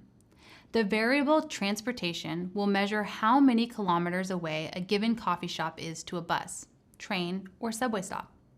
The equation becomes sales equals beta 0 plus beta temperature times x temperature plus beta transportation times x transportation, where temperature and distance to transportation are continuous variables. For every 1 degree increase in the temperature, while holding distance to public transportation constant, we expect iced coffee sales to increase by beta temperature. For every 1 kilometer further a store is from public transportation, while holding temperature constant, we expect iced coffee sales to decrease by beta transportation. Note that we have to hold the other variable constant when interpreting the results. The math will explain why. Now we've gone over what to do when we have several standalone variables, but there are cases when we might expect two variables to interact. For example, in the case of temperature and distance to transportation, we might expect that if it's cooler, distance to transportation might have a different effect. If we want to account for how two variables' values affect each other, we include an interaction term. An interaction term represents how the relationship between two independent variables is associated with changes in the mean of the dependent variable. Typically, we represent an interaction term as the product of the two independent variables in question. Going back to the example of coffee shop sales, if we suspect that distance from transportation might be associated with different changes in coffee shop sales based on the temperature, we can include the interaction term temperature times transportation. Originally, we said that sales equals beta 0 plus beta temperature times x temperature plus beta transportation times x transportation. If we want to include the interaction between temperature and transportation, we can revise the equation to be sales equals beta 0 plus beta temperature times x temperature plus beta transportation times x transportation plus beta interaction times the interaction between temperature and transportation. The interaction is represented with a multiplication symbol. In this example, we took into consideration the interaction between independent variables using the interaction term. We'll continue to learn how to interpret the nuances of regression coefficients in this course. We've covered a lot so far, and practice will help you build confidence in these concepts. Spend time connecting the resources available in this course to help you use multiple regression, interpret the results, and tell the data story. Next, we'll keep digging into multiple regression. We explored some interesting and more complex questions that multiple regression can help us answer. We went through an overview of how to interpret multiple regression models. Now let's turn to Python. Just like with simple linear regression, we'll find the best fit line by minimizing the sum of squared residuals, which is a measure of error. While we could spend a lot of time performing ordinary least squares estimation one step at a time, Python has some built-in functions that help us build models. This way, we can spend our time as data analytics professionals exploring the data and communicating insights from the calculations. We're going to revisit the penguins dataset from earlier to see if we can learn more about the penguin's body mass. We've already done some exploratory data analysis and data cleaning, and saved data as a variable called penguins. Get a quick summary of the data using the pandas head function. There are 4 different variables in the dataset: body mass in grams, bill length in millimeters, gender, and species. The data is relatively clean. For this problem, you'll try to predict body mass based on the other variables. Next, divide the dataset into the independent variables, or x's, and the dependent variable y. This step helps prepare the data for the function you'll use to create training and holdout datasets. Use the train test split function from the scikit-learn library to create a training dataset and a holdout or testing dataset. First, import the function. Now use the prepared data to divide the data into training and holdout datasets. Note that the test size variable is the proportion of data you're randomly assigning to the holdout dataset. In this case, you're holding back 30% of the data to test the model. Depending on the context, it may be appropriate to hold back more or less of the data. The random state variable does not have to be set, but you are assigning it the value of 42 so that you can replicate our results. You'll encounter the number 42 frequently in code documentation. The number 42 is a significant number in a popular science fiction novel and has been adopted by the computer science community. If you put in a different value for the random state variable, you'll get different results. It does not matter what number you put, but setting the random state allows someone else to replicate your work. Next, we need to think about our multiple regression formula. Our independent variables are bill length, gender, and species. We'll use the stats models module to run the regression, like you did for simple linear regression. The stats model's ordinary least squared function, OLS, needs to know your regression formula. Save it as a variable. OLS underscore formula equals body mass tilde bill length plus gender plus species. Note that we added capital C in parentheses around gender and species. The notation lets stats model's OLS function know that gender and species are categorical variables. The function will then encode the variables. If you haven't already imported the OLS function, do so with the following line of code. The data was saved already as a data frame called OLS data. You can input your formula and the data frame into the OLS function. Lastly, use the OLS object's fit method to actually fit the model to the data. One of the benefits of using stats models' OLS function is that it provides us with a compact summary table of relevant statistics. We can easily find the coefficients, standard errors, t-statistics, p-values, and confidence intervals for each independent variable. These values let us interpret the regression results quickly and easily. Access the OLS summary table using the summary function. Let's explore the male variable. Under the column for the coefficient, there is a row labeled C parentheses male. The way the variable was encoded was male is 1 and female is 0. This means that the baseline or reference point is female penguins. So the coefficient indicates how much body mass would differ between two penguins that only differ in gender. Assuming the male and female penguins are the same species and have the same bill length, we expect the male penguin's body mass to be about 528.95 grams more than the female penguin. The p-value is very small, so this coefficient is statistically significant. Now let's consider the row for bill length. Assuming that two penguins are the same gender and species, if the bill length increases by 1 millimeter, we would expect the penguin with the longer bill to be about 35.55 grams larger in body mass. The p-value is very small, so the estimate is statistically significant. The OLS summary table also gives you model evaluation metrics like R-squared. The R-squared is 0.85, indicating that your model explains about 85% of the variance in body mass. This seems reasonable, but we will discuss the importance of metrics other than R-squared when working with multiple linear regression later.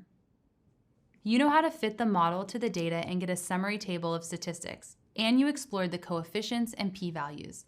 There's a lot more in the table, so you can investigate any of the metrics we have not covered yet in this course. I encourage you to peruse the readings in this lesson and try out the code on your own. All of these statistics form the basis for interpreting results and communicating with stakeholders. Great work so far. I'll join you again next time. So far, we've extended simple linear regression to multiple regression, which is a powerful tool because it allows us to answer a wide variety of questions. Whenever we're estimating a continuous variable by using several different independent variables, multiple regression is a good first step. But every tool has its limitations.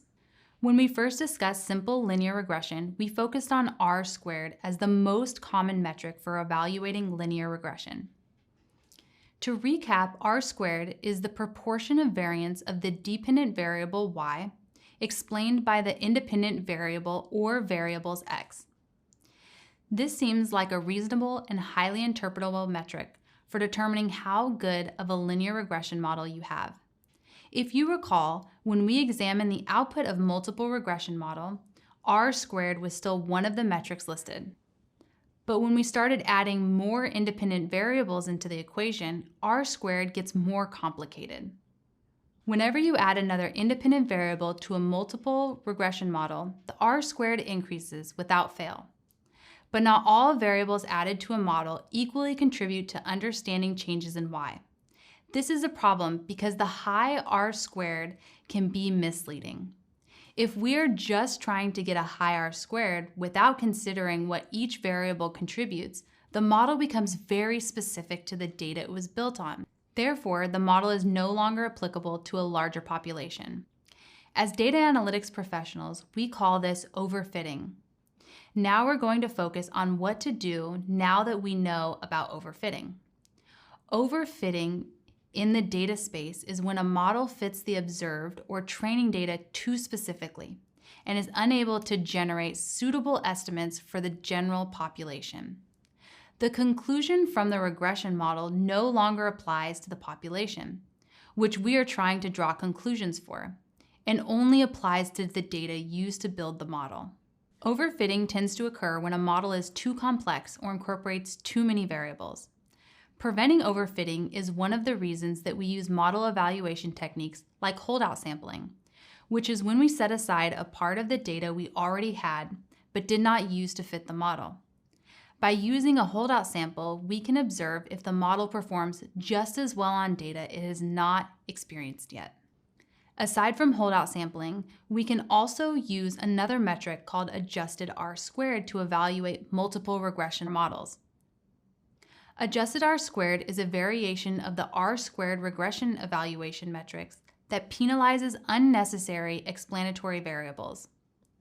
Just like R-squared, adjusted R-squared varies from 0 to 1. Adjusted R-squared is used to compare multiple models of varying complexity.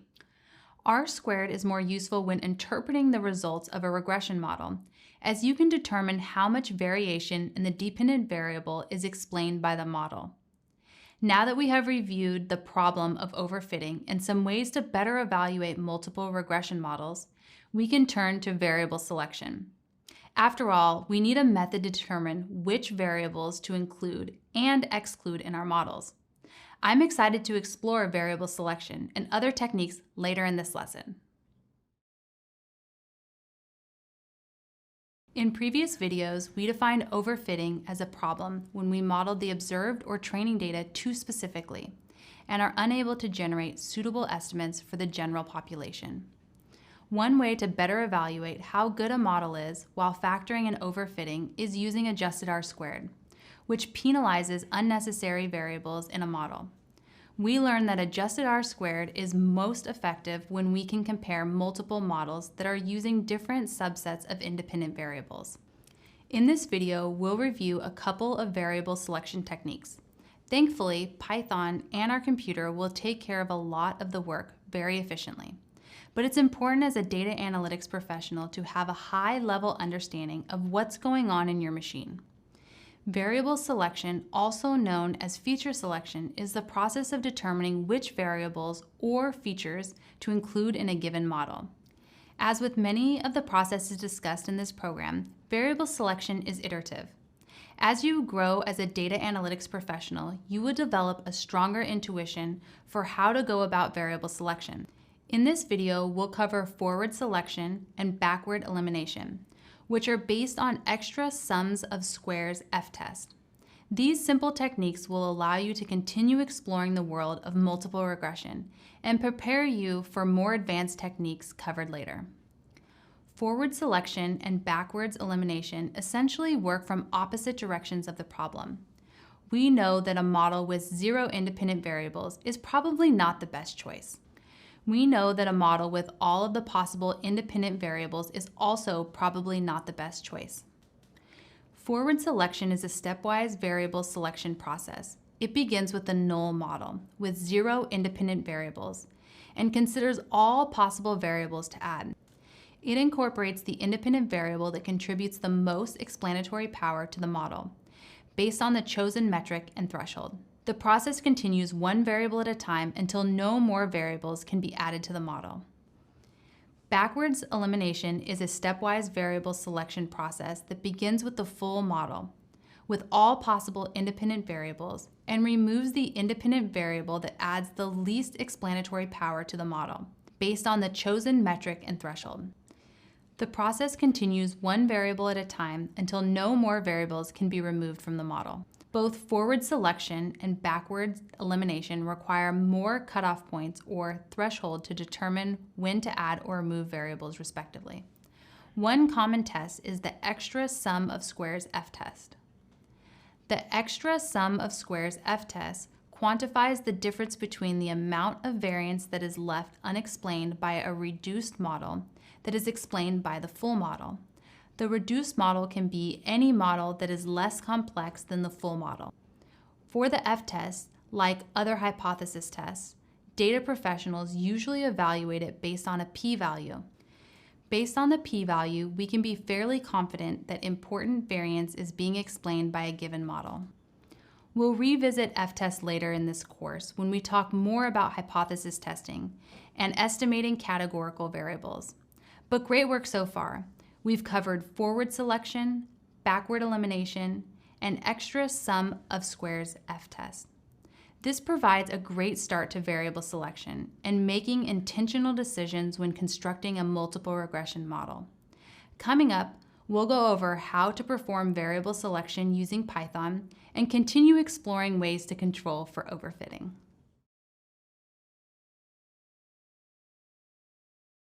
So far, we've covered a lot about the versatility of linear regression models in impacting business decisions and strategy. But no tool is perfect. Previously, we introduced the problem of overfitting, when a regression model is fit too closely to the training data and therefore has trouble properly estimating the population data. The problem of overfitting is related to the bias-variance trade-off, a concept at the heart of statistics and machine learning. The bias-variance trade-off balances two model qualities, bias and variance, to minimize overall error for unobserved data. The ideal model has some bias and some variance. Bias simplifies the model predictions by making assumptions about the variable relationships. A highly biased model may oversimplify the relationship, underfitting to the observed data and generating inaccurate estimates. For example, given some data, we could assume that y equals 2. This is a highly biased model. Variance in a model allows for model flexibility and complexity, so the model can learn from existing data. But a model with high variance can overfit to the observed data and generate inaccurate estimates for unseen data.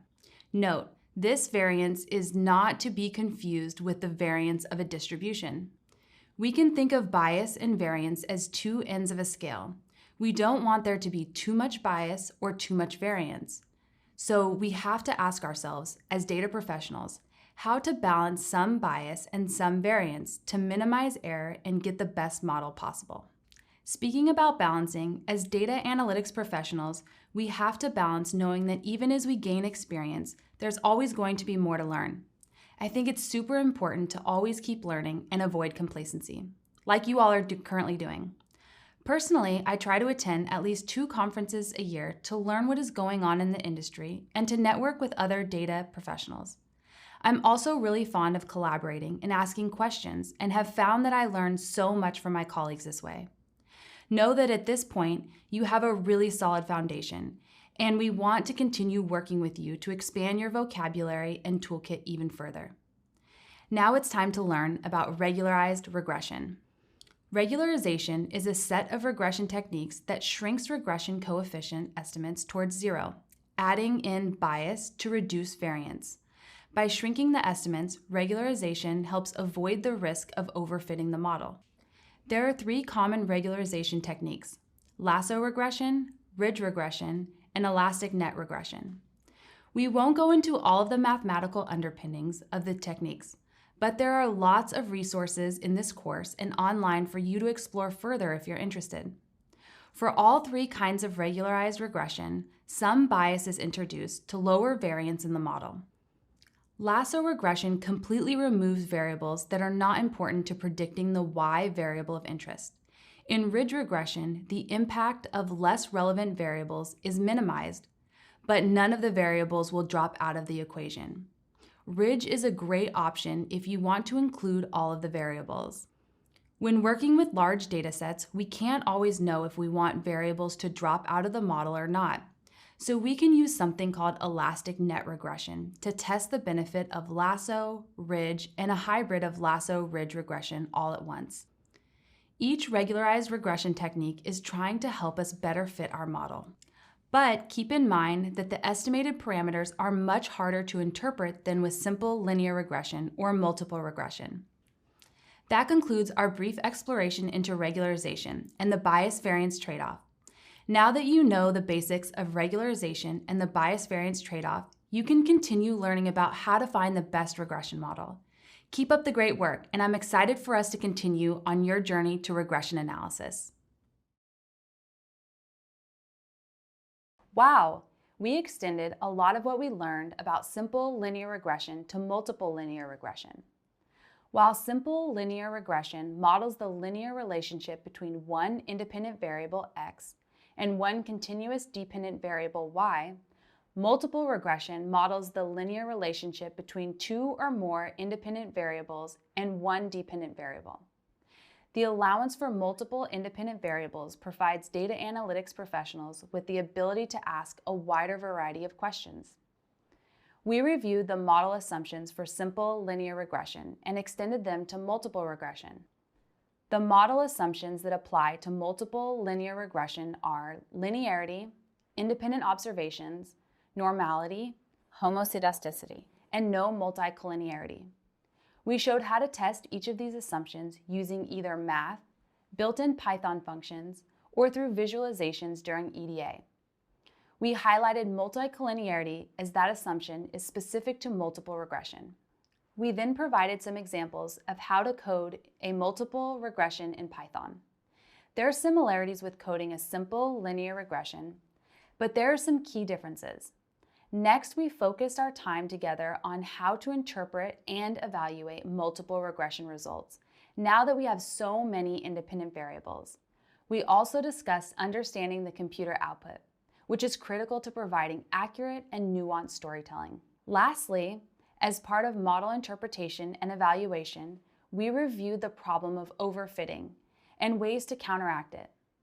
Overfitting occurs when a model too closely matches a training dataset or observed data and is unable to predict unseen data or generalize to the population either.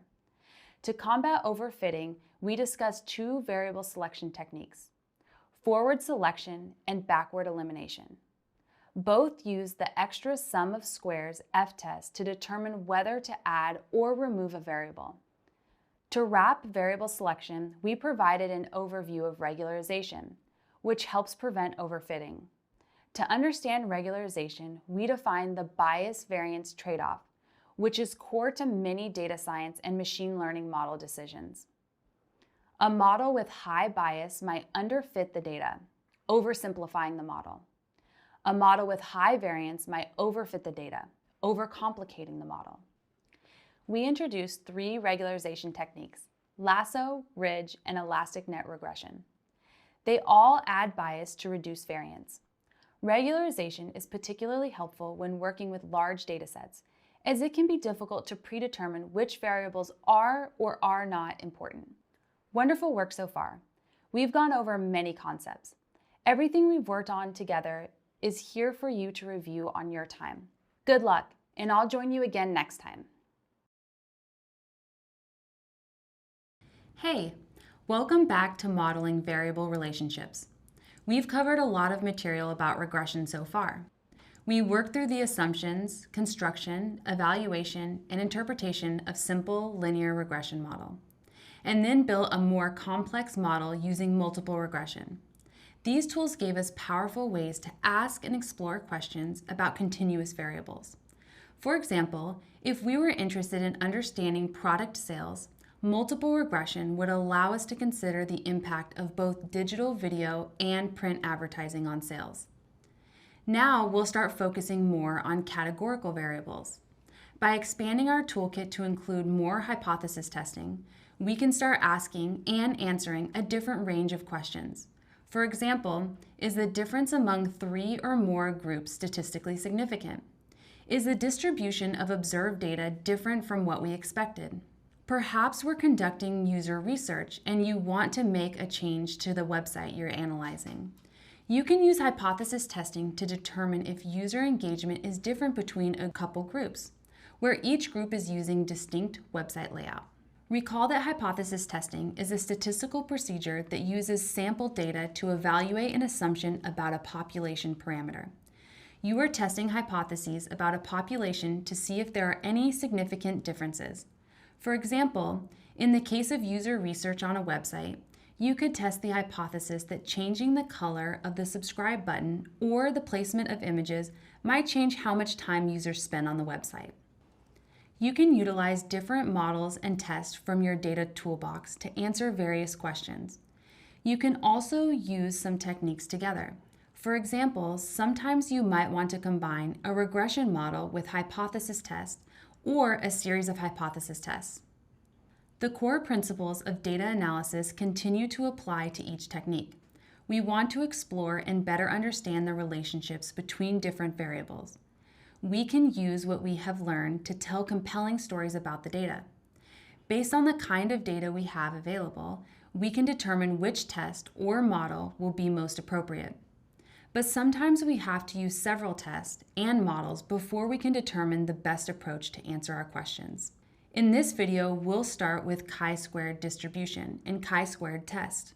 Chi is the 22nd letter of the Greek alphabet and looks a lot like a fancy capital X in English. Our discussion will expand on prior learnings about t-tests and hypothesis testing.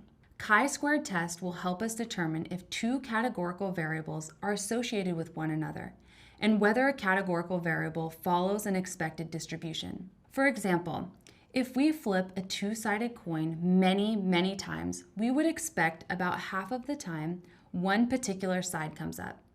About the other half of the time, the other side comes up.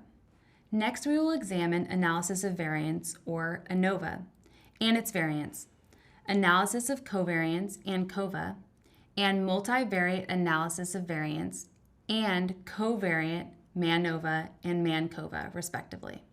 By unpacking variable relationships with a focus on categorical data, we'll be able to expand the types of data we can effectively use to draw conclusions about various decisions, strategies, and practices in industry. Previously, we encountered hypothesis testing in the form of one-tail and two-tail t-tests. T-tests help us answer questions about whether the mean of two different groups is significantly different. In this lesson, we'll explore if our data is what we expected it to be.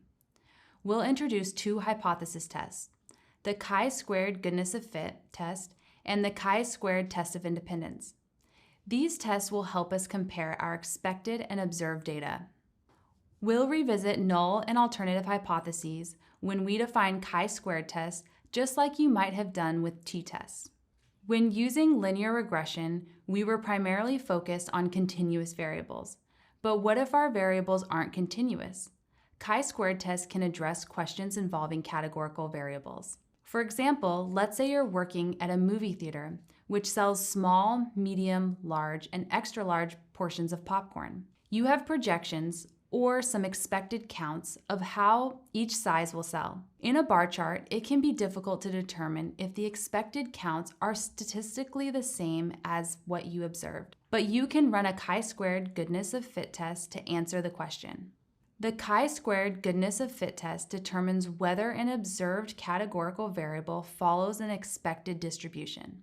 As a data practitioner for the movie theater we mentioned, you're working on the popcorn sale problem. An employee claims that 25% of people order each size on any given day. Now you can create a table of counts based on the number of popcorn buyers on a given day. So let's say 100 people bought popcorn yesterday. Then you can multiply the percentage by the total to figure out the expected counts for each cell in the table. 25% of 100 is 25, so you expect that 25 people bought each size of popcorn.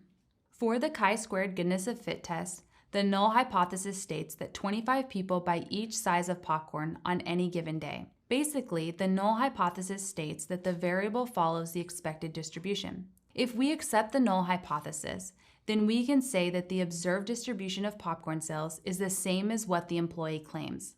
The alternative hypothesis states that the variable doesn't follow the expected distribution. Basically, the distribution of the observed data is significantly different from what we expected it to be. This means that different number of people buy each size of popcorn on any given day.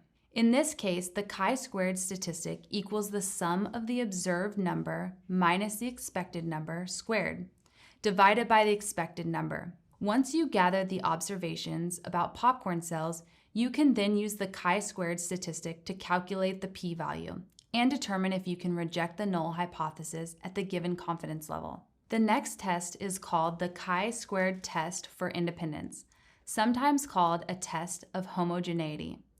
The chi-squared test for independence determines whether or not two categorical variables are associated with each other.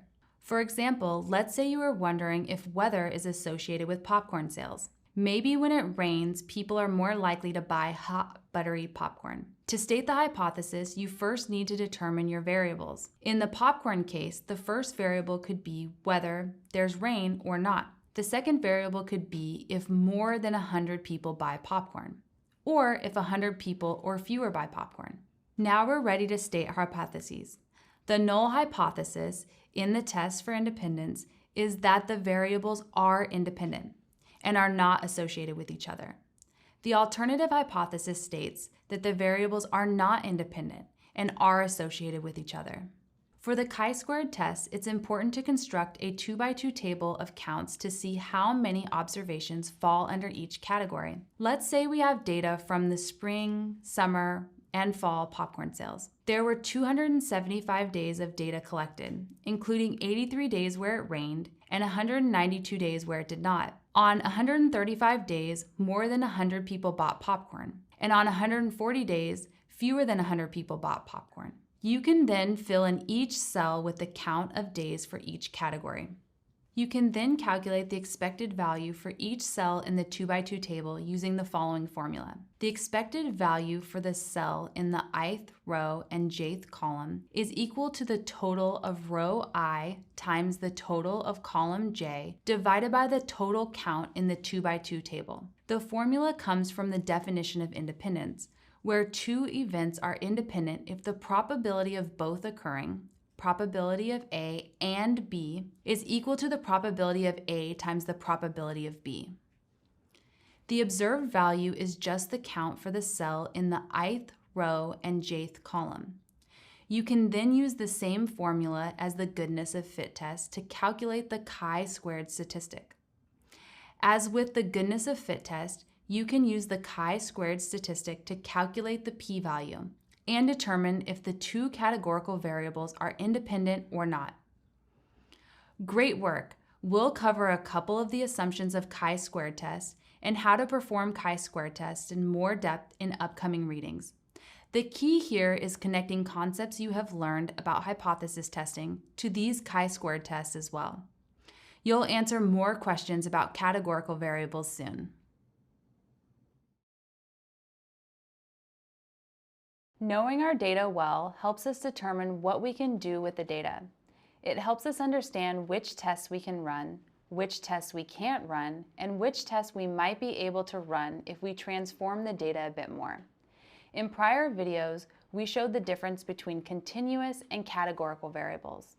We've spent most of this course so far talking about linear regression, which can estimate continuous variables of interest. But there is so much categorical data out there. So far, we've learned about the chi-squared goodness of fit test and test of independence. Both of these tests examine the relationship between categorical variables. Now we'll focus on analysis of variance, or ANOVA, which helps examine the relationship between categorical variables and continuous variables. Analysis of variance, commonly called ANOVA, is a group of statistical techniques that test the difference of means between three or more groups. If this sounds familiar, you might recall t-tests, which are a common statistical test. ANOVA is an extension of t-tests.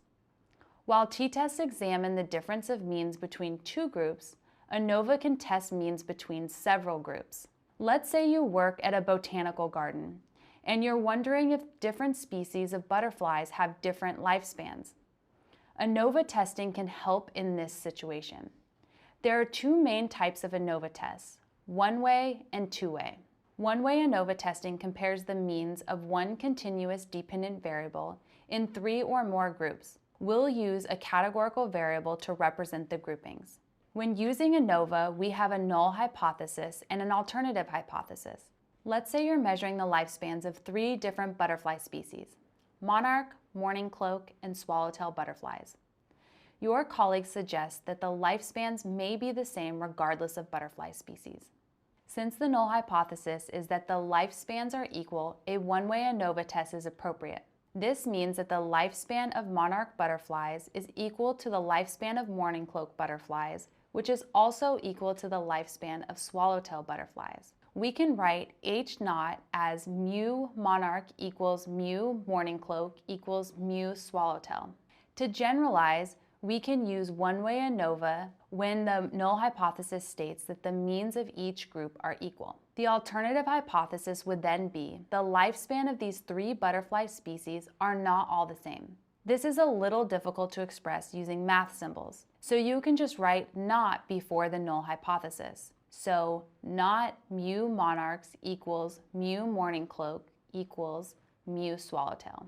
Only one of the mean lifespan has to be different to reject the null hypothesis. We represent the alternative hypothesis as H sub 1, or H1, because you may run more complex tests in the future where you are testing more than 2 hypotheses at once. One-way ANOVA is a great tool, but sometimes you might encounter situations in which there are 2 factors that are associated with the continuous dependent variable. At the botanical garden, let's say you want to study if butterfly lifespan is related to the species of the butterfly and the size of the butterfly. Imagine that butterflies can be small, medium, or large. Now the data is varying according to 2 factors, species and size. Two-way ANOVA testing compares the means of one continuous dependent variable based on 2 categorical variables. You are now testing 3 null hypotheses and alternative hypothesis statements at once. The first null and alternative hypothesis pair is the same as before. They focus on the relationship between species and lifespan. The null hypothesis states that there is no difference in lifespans between the 3 butterfly species. The alternative hypothesis states that there is a difference in lifespans between the 3 butterfly species. The next pair of hypotheses focuses on our second new categorical variable, size. The null hypothesis is that there is no difference in lifespans based on butterfly size. The alternative hypothesis is that there is a difference in lifespans based on butterfly size. The last pair of hypotheses test the interaction between the 2 variables. This concept of interaction may be familiar from our work on multiple regression. The null hypothesis states that the effect of species on lifespan is independent of the effect of butterfly size, and vice versa. The alternative hypothesis states that there is interaction effect between butterfly size and species on lifespan. Regression lets you understand how independent variables impact dependent variables. ANOVA allows you to zoom in on some of those relationships to tell a complete story by unpacking relationships in a pairwise fashion. Wonderful job! In this video, we reviewed the differences between one-way and two-way ANOVA, and we're able to state the null and alternative hypotheses for each test in our butterfly scenario. Next, we'll learn how our computers and Python can help us run ANOVA tests. At the core of all of our regression analyses and statistics is storytelling. We want to understand how the different variables are related. Although regression and ANOVA can help answer similar questions, one or the other might be more useful in specific cases. A regression analysis will help provide a holistic picture of if and by how much a number of different variables impact an outcome variable. On the other hand, ANOVA helps unpack pairwise comparisons among subsets of those variables to better understand the nuances among the elements that fueled the regression analysis. ANOVA can work like a magnifying glass, zooming in on specific parts of the regression story. Now, let's use a subset of a dataset about diamonds to explore ANOVA in Python. You can load in the original dataset through the Seaborn library. We've already cleaned the data and transformed some variables. We have 2 variables, logarithm of the price and the color grade of each diamond. Using Pandas, load in the CSV file. Now that the dataset is loaded in, examine the data. If you haven't already, import the Seaborn package as SNS. Use a box plot to determine how the price varies based on the color grade. There are a few different color grades represented: D, E, F, H, and I. There seems to be some variation in the log of the price, but it's not clear if there is a difference based on color grade. So let's test it out using a one-way ANOVA. You'll be using the Stats Models module. Start by creating a regression model using the OLS function, and then fitting the model to the data using the fit method. This will allow you to use the ANOVA function to see if there is a statistically significant difference in price between the groups. Remember that you have to add the capital C and parentheses around color in the OLS formula to indicate color is a categorical variable. Based on the results from the model, you can observe that there is a statistically significant relationship between diamond color and price, but it's unclear if the price differs between the various colors. To learn more, you can run a one-way ANOVA test. You can create an ANOVA table using the stats model's ANOVA_LM function. The table will provide you with statistics about the color variable. Recall that a one-way ANOVA test compares 3 or more groups of one categorical independent variable based on one continuous dependent variable. Let's state the null and alternative hypotheses. The null hypothesis is that there is no difference in price of diamond based on color grade. The alternative hypothesis is that there is a difference in price of diamond based on color grade. Note, there are different ANOVA types, 1, 2, and 3, which you can read about in the documentation. The ANOVA table gives you the sum of squares and degrees of freedom for the color variables and its residuals, as well as the F statistic and p-value for the color variable. From the results, the p-value is very small, which means that you can reject the null hypothesis that the mean of the price is the same for all diamond color grades. Now, let's add another categorical variable into the mix. Let's add in the cut of the diamond. There are 3 kinds of cuts to include: ideal, premium, and very good. You can load in the dataset that has been cleaned. You'll do the same as before and first fit a regression model, but the equation will address the possible interaction effects between cut and color. The colon indicates interaction between the color and cut categorical variables. Before you run the two-way ANOVA test, let's review the 3 hypothesis pairs you'll be testing. First up are the null and alternative hypotheses about diamond price based on color. Next are the hypotheses about diamond price based on cut. Lastly are the hypotheses about the interaction between color and cut on diamond price.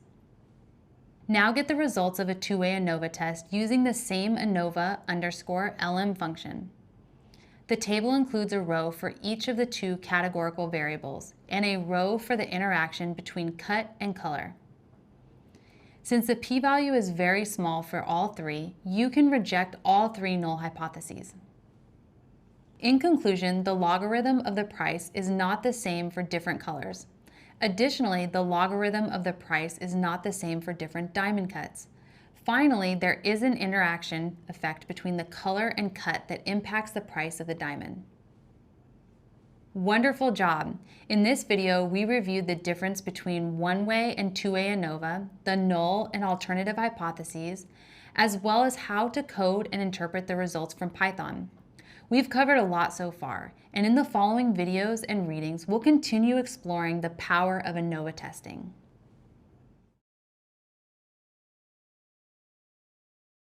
Previously, we talked about the effectiveness of ANOVA testing to understand continuous variables a bit more, in relation to categorical variable of interest.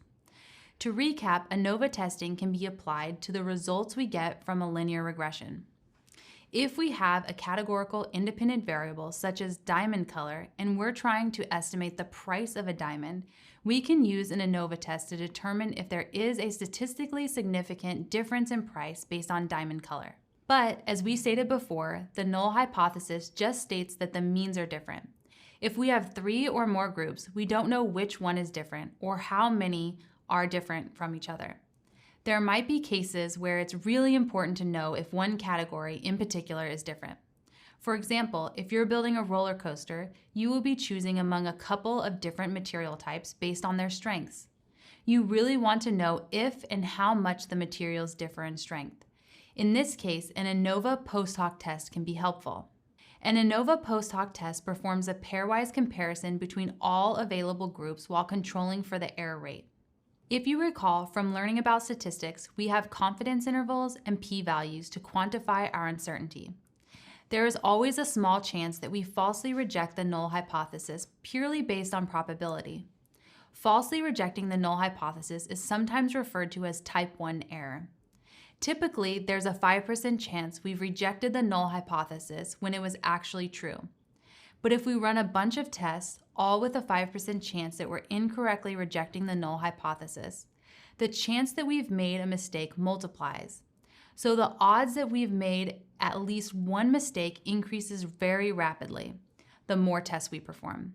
Post hoc ANOVA tests control for that increasing probability. One of the most common ANOVA post hoc tests is the Tukey's HSD. honestly significantly different. After performing a ANOVA test where you get statistically significant results, all you know is that at least one of the group's means are different. Tukey's HSD test will then compare all the pairs of groups and determine which pairs are different from one another, while controlling for the fact that you're running multiple hypothesis tests all at once. Now let's return to the one-way ANOVA diamond example. Let's say you already have your packages imported from last time, and you've saved the dataset as a data frame called diamonds. Create the linear model again. You already know that there is a statistically significant relationship between color and price. Now, run the one-way ANOVA just like before. Here you can observe that the p-values are much smaller than 0.05, so the results are statistically significant, and therefore you can reject the null hypothesis that the mean price is the same across all diamond colors.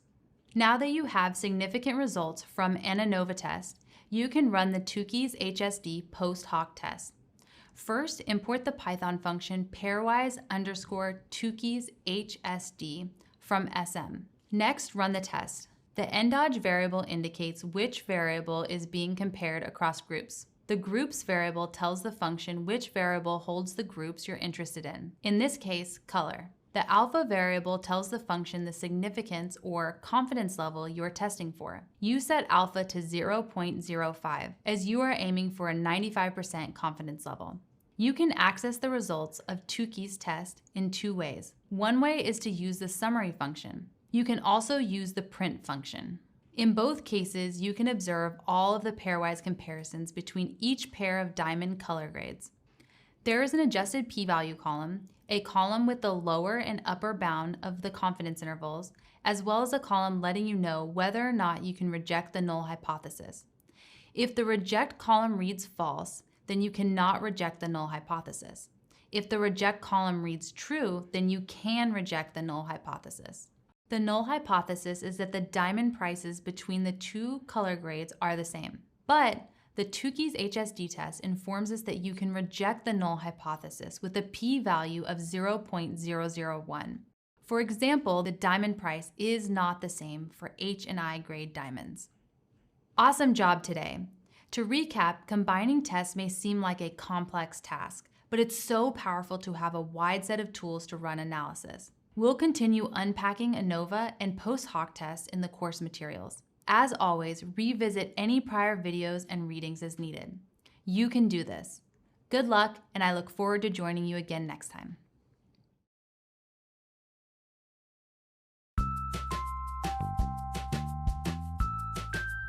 My name is Ignacio. I'm a staff economist in the chief economist team. I was born in Argentina, and being born into a middle-class family in Argentina means that I got to experience every single economic crisis that you can imagine in my most formative years.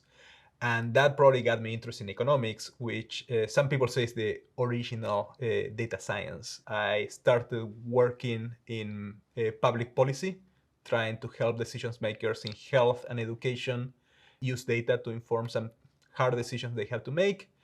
And after 5 years of doing public policy, I moved into the tech sector and I started working at Google, where I use the same toolkit but to inform business decisions. If you are going to enter this field, professional development is something that will always be a part of your life. When I finished my PhD, I say, okay, I have my toolkit, I can go and answer any questions. Like, that's not the case. Soon after, when I started my first job in policy research, I remember this very senior statistician came to me and said, like, what you're doing is great, but if you were using these different tools, it will be way better. I quickly learned that there were things that I could learn that I didn't learn in grad school that would help me be better at my job. And I made the decision of investing on myself. And that basically meant that on a weekend, I would wake up early and I will watch some YouTube lectures that people recommended to me, or I will read a book that people recommended to me. And once I learned what I wanted to learn, I remember talking with my boss at the time and say, we just did this thing for this client, but now I want to do it in a different way. And I also want to show them and see what they think. By The time I left my previous job, 100% of my work was using that new toolkit that I learned while at the job. And I expect that 5 years from now, the tools that I'm going to be using are probably going to be almost exclusively things that I haven't learned yet. So you're probably finishing your advanced data analytics certification, and you're asking yourself, what is next? So my guess is that you're a self-motivated person and you can learn by yourself. And today doing that is quite easy because resources are free, available online. You can go to a virtual conference from your home. You can watch a lecture on YouTube. You can be on Econ Twitter and learn what is the latest innovation in methodology that may help you answer a business question you're working on that day. And once you start in that world, you can go down the rabbit hole and learn more and more. So far, we've learned some exciting ways to uncover stories about categorical variables. One of these tests is ANOVA, or analysis of variance. ANOVA helps us learn more about the differences in continuous y variable based on different groupings. Using ANOVA, we can determine whether groups are actually different from one another. You may recall that when we learned about simple linear regression, we could only take into account one independent variable to explain the variance of one dependent variable. Then we learned about multiple regression, which allowed us to incorporate lots of different factors into our analysis. By working with simple linear regression, you build a strong foundation for understanding the mechanics of regression modeling. By working with multiple regression, you were able to vastly expand the kinds of questions you could explore. For example, using simple linear regression, you could explore the relationship between the weather and iced coffee sales. But with multiple regression, you could then include temperature and distance to public transportation, or other variables you think might be related to coffee sales. There's a similar relationship between ANOVA and MANCOVA, or analysis of covariance. Analysis of covariance, or ANCOVA, is a statistical technique that tests the difference of means between 3 or more groups while controlling for the effects of covariates. Covariates are the variables that are not of direct interest to the question we are trying to address. By taking the covariates into account, we can better isolate the relationship between the categorical variable we are interested in and the y variable. This allows us to draw more accurate conclusions about the relationships among the variables. For example, if examining iced coffee sales, ANCOVA allows you to analyze how the sales are different on workdays versus the weekend, while controlling for the temperature of the day. Let's say we have a drop in sales one weekend. We could assume that no one buys coffee on weekends because they're not going to work, but perhaps it was especially cold that weekend. ANCOVA allows us to double-check whether temperature was a factor. You might wonder why a data analytics professional would use ANCOVA when we already have linear regression analysis we can use. There are many similarities between ANCOVA and linear regression. For example, both allow for continuous and categorical independent variables. Both focus on a continuous y variable, and both center on understanding relationships between variables. But the use cases depend on which variable we're most interested in understanding. With ANCOVA, while we are not focused on the covariates, we are including covariates to gain a clearer understanding of the categorical variable. With regression, we might be interested in all of the independent variables or in predicting the y variable for unseen data. That was a lot. We've gone through one-way ANOVA, two-way ANOVA, and ANCOVA, after covering various linear regression models. All of these are important concepts to be able to talk about as a data analytics professional, but don't feel like you have to remember everything we're going through verbatim. That would be really hard. When you're working on a new project, you'll be able to refresh your memory by revisiting this course, doing a quick Google search, or asking other people. I literally do this every day. For instance, I don't remember every equation off the top of my head, but what's important is knowing that there are assumptions and equations, and when I need them, I can either look at my past code or search for them. If you're anything like me, you'll get really good at fine-tuning your searches. Going back to ANCOVA, we're dealing with hypothesis tests. So it's important to state our null and alternative hypothesis before running a test. We'll cover how to run the test in Python later in this course. In this video, we'll focus on understanding what kinds of questions ANCOVA can help us answer. Let's say that you're working at a bookstore and you're interested in the relationship between book genres and sales. It seems new books tend to get more attention because authors are traveling to promote their recent work. The good news is that ANCOVA will let us control for publication year. Controlling for other variables is important so we don't draw conclusions that are not accurate. In this example, the categorical independent variable is book genre. The covariance is the year since the book was published. The continuous dependent variable is the number of books sold in the last month. The null hypothesis, or H0, is that book sales are equal for all genres regardless of the number of years since publication. The alternative hypothesis, or H1, is that book sales are not equal for all genres regardless of number of years since publication. Just like with ANOVA, you have Python and our computers available to run the test and the math, but you need to interpret the results. Typically, if the test yields a p-value of less than 0.05, you can reject the null hypothesis that all of the means were the same, even when controlling for the covariance. Great work! We've reviewed a lot about the importance of ANCOVA, which you can add to your data analysis toolkit now. As always, remember that there are additional resources for you to keep exploring ANOVA and its variants. Good luck, and until next time, keep exploring interesting questions and telling compelling stories. Remember how far you've come on your data journey so far. You've built and extended a number of models and tests from their most basic form to include more variables and different kinds of data. As you've explored various models, you've encountered different questions you can answer and different use cases for each model. You've made the shift from ANOVA to ANCOVA, much like you extended simple linear regression to multiple regression. You added more independent variables to help isolate the effect of each x variable on the y variable in question. In this video, we'll add more dependent variables to allow us to perform new and different kinds of comparative analyses. The two tests we'll introduce are MANOVA and MANCOVA. Based on the names, you might be able to guess how these relate to ANOVA and ANCOVA. MANOVA, or multivariate analysis of variance, is an extension of ANOVA that compares how two or more continuous outcome variables vary according to categorical independent variables. Like ANOVA, the two most common versions of MANOVA involve one or two categorical independent variables and are referred to as a one-way and two-way MANOVA. The independent variable must be categorical and the outcome variables must be continuous. Since we're still dealing with hypothesis testing, we need some hypotheses to test.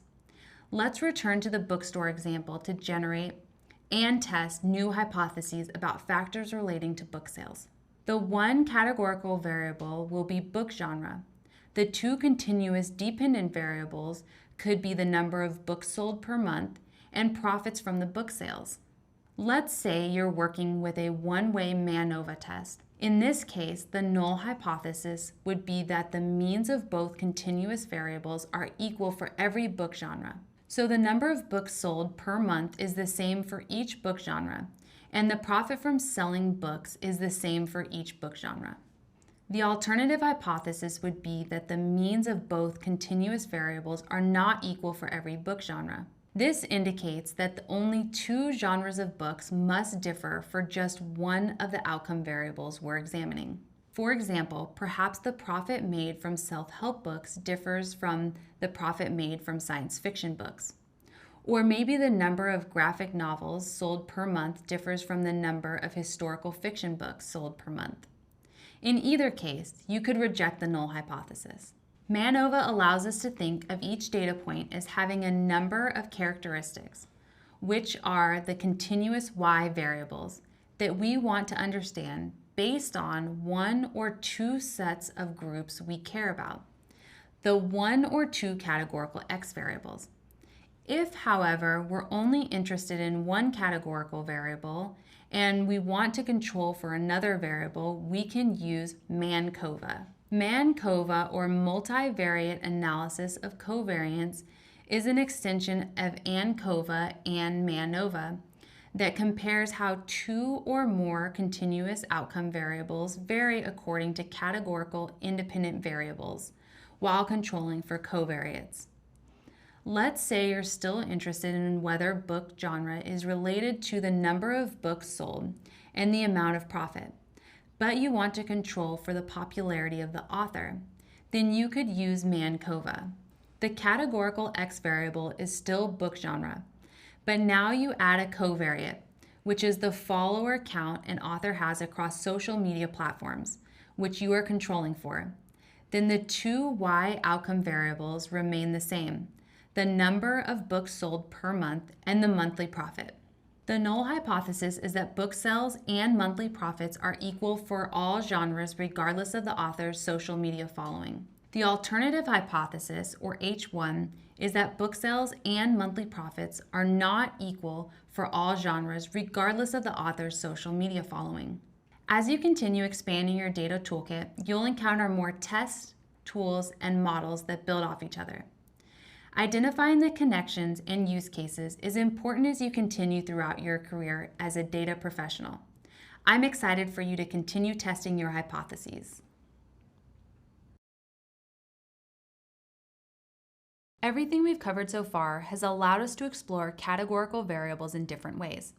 By fully utilizing the assortment of tools available with regards to categorical variables, you'll be able to tell a wider variety of stories in your data.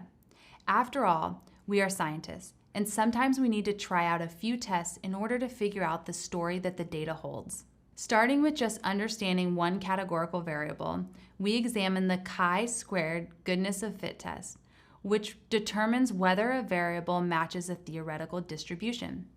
Then the test of independence helped us determine whether two categorical variables were independent of one another.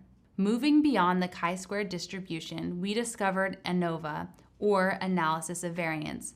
ANOVA forms the basis of all the other tests we covered in this section.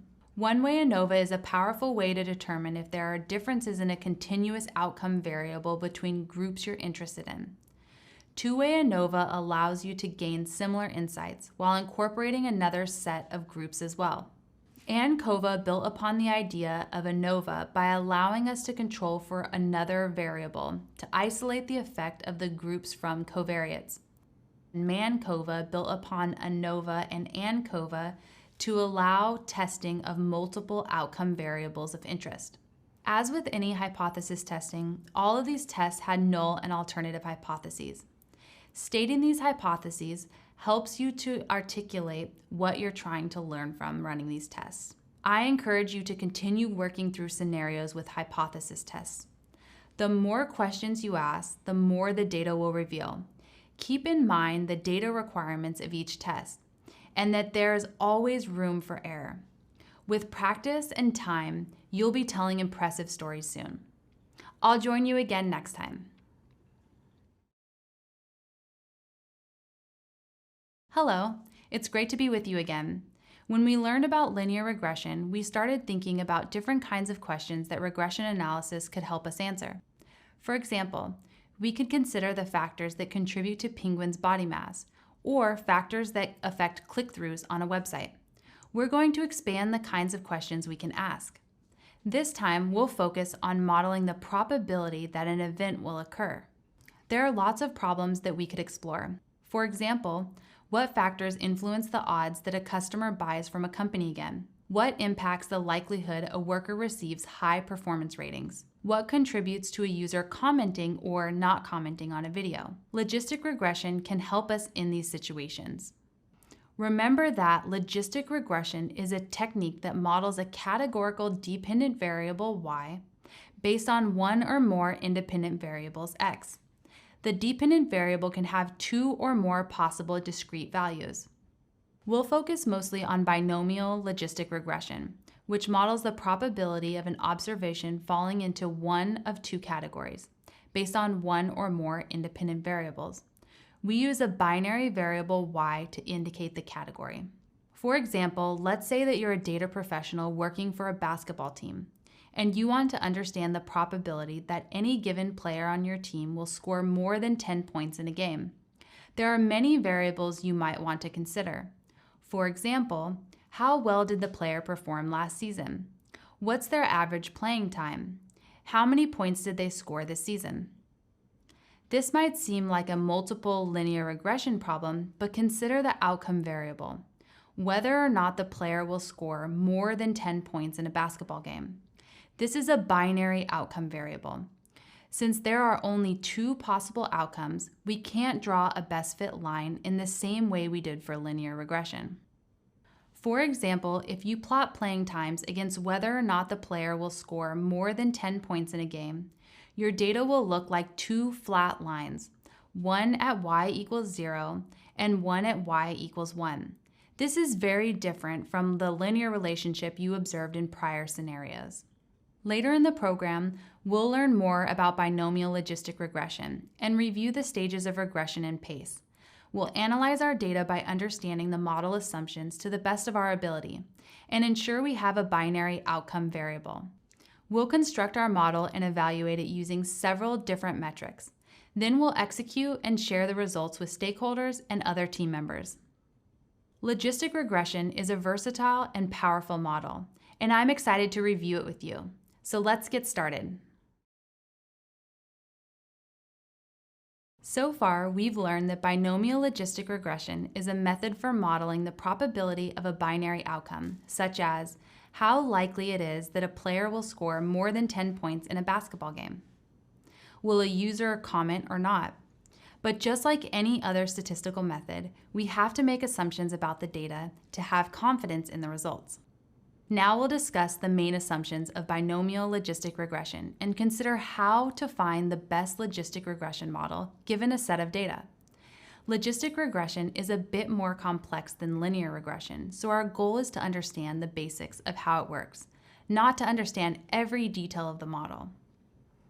Recall that as we navigate the first two stages of PACE, we can figure out if a logistic regression model is the best choice to address the question we're working on. We consider the assumptions of the model as we analyze our approach. Some assumptions are similar to those of linear regression, and some are different. The first and most important assumption of binomial logistic regression is the linearity assumption, which is a bit different from the linearity assumption for linear regression. In binomial logistic regression, the linearity assumption states that there should be a linear relationship between each x variable and the logit of the probability that y equals 1. The linearity assumption is the key assumption that explains how we can estimate a logistic regression model that fits the data best. To understand logit, we must first define the odds. The odds of a given probability p is equal to p divided by 1 minus p. We can think of the equation as the probability of p occurring divided by the probability of p not occurring. For example, let's imagine that in a package of cookies with different flavors, you know that about 60% are chocolate. You'll represent this as 0.6. Then the probability of a cookie not being chocolate is 0.4, because 1 minus 0.6 is 0.4. The odds a given cookie is chocolate is 0.6 divided by 0.4. which is 1.5. The logit or log odds function is the logarithm of the odds of a given probability. So the logit of probability p is equal to the logarithm of p divided by 1 minus p. Logit is the most common link function used to linearly relate the x variables to the probability of y. To translate this into less technical language, let's explore the basketball example further. If you're working for a basketball team as a data practitioner, you'll want to know the likelihood of your players scoring many points in a game, rather than the other outcome, that they don't score many points. By assuming that there is a linear relationship between the x variables and the logit of the probability that y equals our outcome of interest, or 1, you can then find some beta coefficient that explains the data you've observed. You can write the logit of p in terms of the x variables. So logit of P equals beta 0 plus beta 1 times x1 plus beta 2 times x2, all the way up to beta n times xn, where n is the number of independent variables you are considering in your model. And like linear regression, we don't want just any set of beta coefficients. We want the best set of beta coefficients to make sure our model fits the data. In linear regression, we minimize the sum of squared residuals, which is a measure of error, to figure out the best model. In logistic regression, we'll often use maximum likelihood estimation to find the best logistic regression model. Maximum likelihood estimation, or MLE, is a technique for estimating the beta parameters that maximize the likelihood of the model producing the observed data. We can think of likelihood as the probability of observing the actual data given some set of beta parameters. To understand these definitions, we need to revisit the assumptions of binomial logistic regression. Aside from linearity between each x variable and the logit of y variable, we assume that the observations are independent. This assumption relates to how the data was collected. Because the observations are assumed to be independent, we can say that the probability of observing data point A and observing data point B is equal to the probability of observing A times the probability of observing B. Therefore, if you have n basketball players on your team, you can calculate the likelihood of observing the outcome for each player, and then multiply all of the likelihoods together to determine the likelihood of observing all of the sample data. The best logistic regression model estimates the set of beta coefficients that maximizes the likelihood of observing all of the sample data. Now that we have estimated how maximum likelihood estimation works, we'll consider two other assumptions of binomial logistic regression. We assume that there is little to no multicollinearity between the independent variables. If we include multiple x variables, they should not be highly correlated with one another, just like with linear regression. Lastly, we assume that there are no extreme outliers in the dataset. Outliers are a complex topic in regression modeling and can be detected after the model is fit. Sometimes it is appropriate to transform or adjust variables to maintain model validity. Other times it can be appropriate to remove outlier data. To recap, we've defined the main assumptions of logistic regression and how to fit the best logistic regression model to the data using MLE. Coming up, we'll explore how to build and evaluate a logistic regression model in Python using real data. Meet you there. We've explored the kinds of questions logistic regression can help answer, reviewed the theory supporting logistic regression, and why it's a reliable and foundational data analysis tool. In this video, we'll build a logistic regression model in Python, which puts us in the construct phase of PACE. To illustrate how to code a binomial logistic regression in Python, we'll go through an example with data together. The dataset we'll use comes from a study about motion detection in older adults. We've selected a subset of the data to work with. We've already loaded our dataset in a data frame called activity. You can call the describe function to get more statistical information about the variables. There are 494 rows of data based on the count row. You can also observe the mean, standard deviation, minimum value, maximum value, and the value at each quartile for every variable. Now examine the first few rows using the head function. There are two variables in the dataset. The first variable measures acceleration in the vertical direction. The second variable indicates whether a person is lying down. You want to use logistic regression to predict whether the person is lying down or not. Load in scikit-learn's train test split and logistic regression functions. Now prepare the data for the Python functions to split the data into training set and a holdout dataset. Divide the activity data frame into the x variables and y variables as you've done for other models. Here you'll just focus on one x variable, vertical acceleration. To follow good data practices, split the data into a training and holdout dataset using scikit-learn's train test split method you imported earlier. You'll use the holdout or testing data later when you evaluate the model you're building now. We set the random state so that the results are repeatable, but you don't always have to set the random state. If you use a different random state, your results will differ. Next, build the logistic regression model and save it as a variable called CLF. This is a name you'll encounter frequently. CLF stands for the classifier. Call on the logistic regression function to build a classifier. Then use the fit method of the logistic regression classifier and input the training dataset. Then call on the classifier's coefficient and intercept attributes to get the parameter estimates. The coefficient or parameter estimate for beta 1 is negative 0.118, rounded to the nearest thousandth, and the estimate of the intercept or beta 0 is 6.102, rounded to the nearest thousandth. If you want to create a plot of your model to visualize results, you can use the Seaborn package. So import Seaborn using SNS alias if you haven't already. Then call on the regplot function. You have to tell the function which column the x variable is in, which is labeled ACC, parentheses, vertical, close parentheses. Then specify y variable column. Next, tell the function where the data is stored. Specify that you're interested in logistic regression by setting the logistic argument is true. The plot displays a sharp S-shaped curve. The shaded region around the line indicates the confidence band. You can observe two horizontal lines of data points, one where the person is lying down when the variable equals 1. The other one is when the person is not lying down, when the variable equals 0. We'll discuss how to interpret logistic regression results next.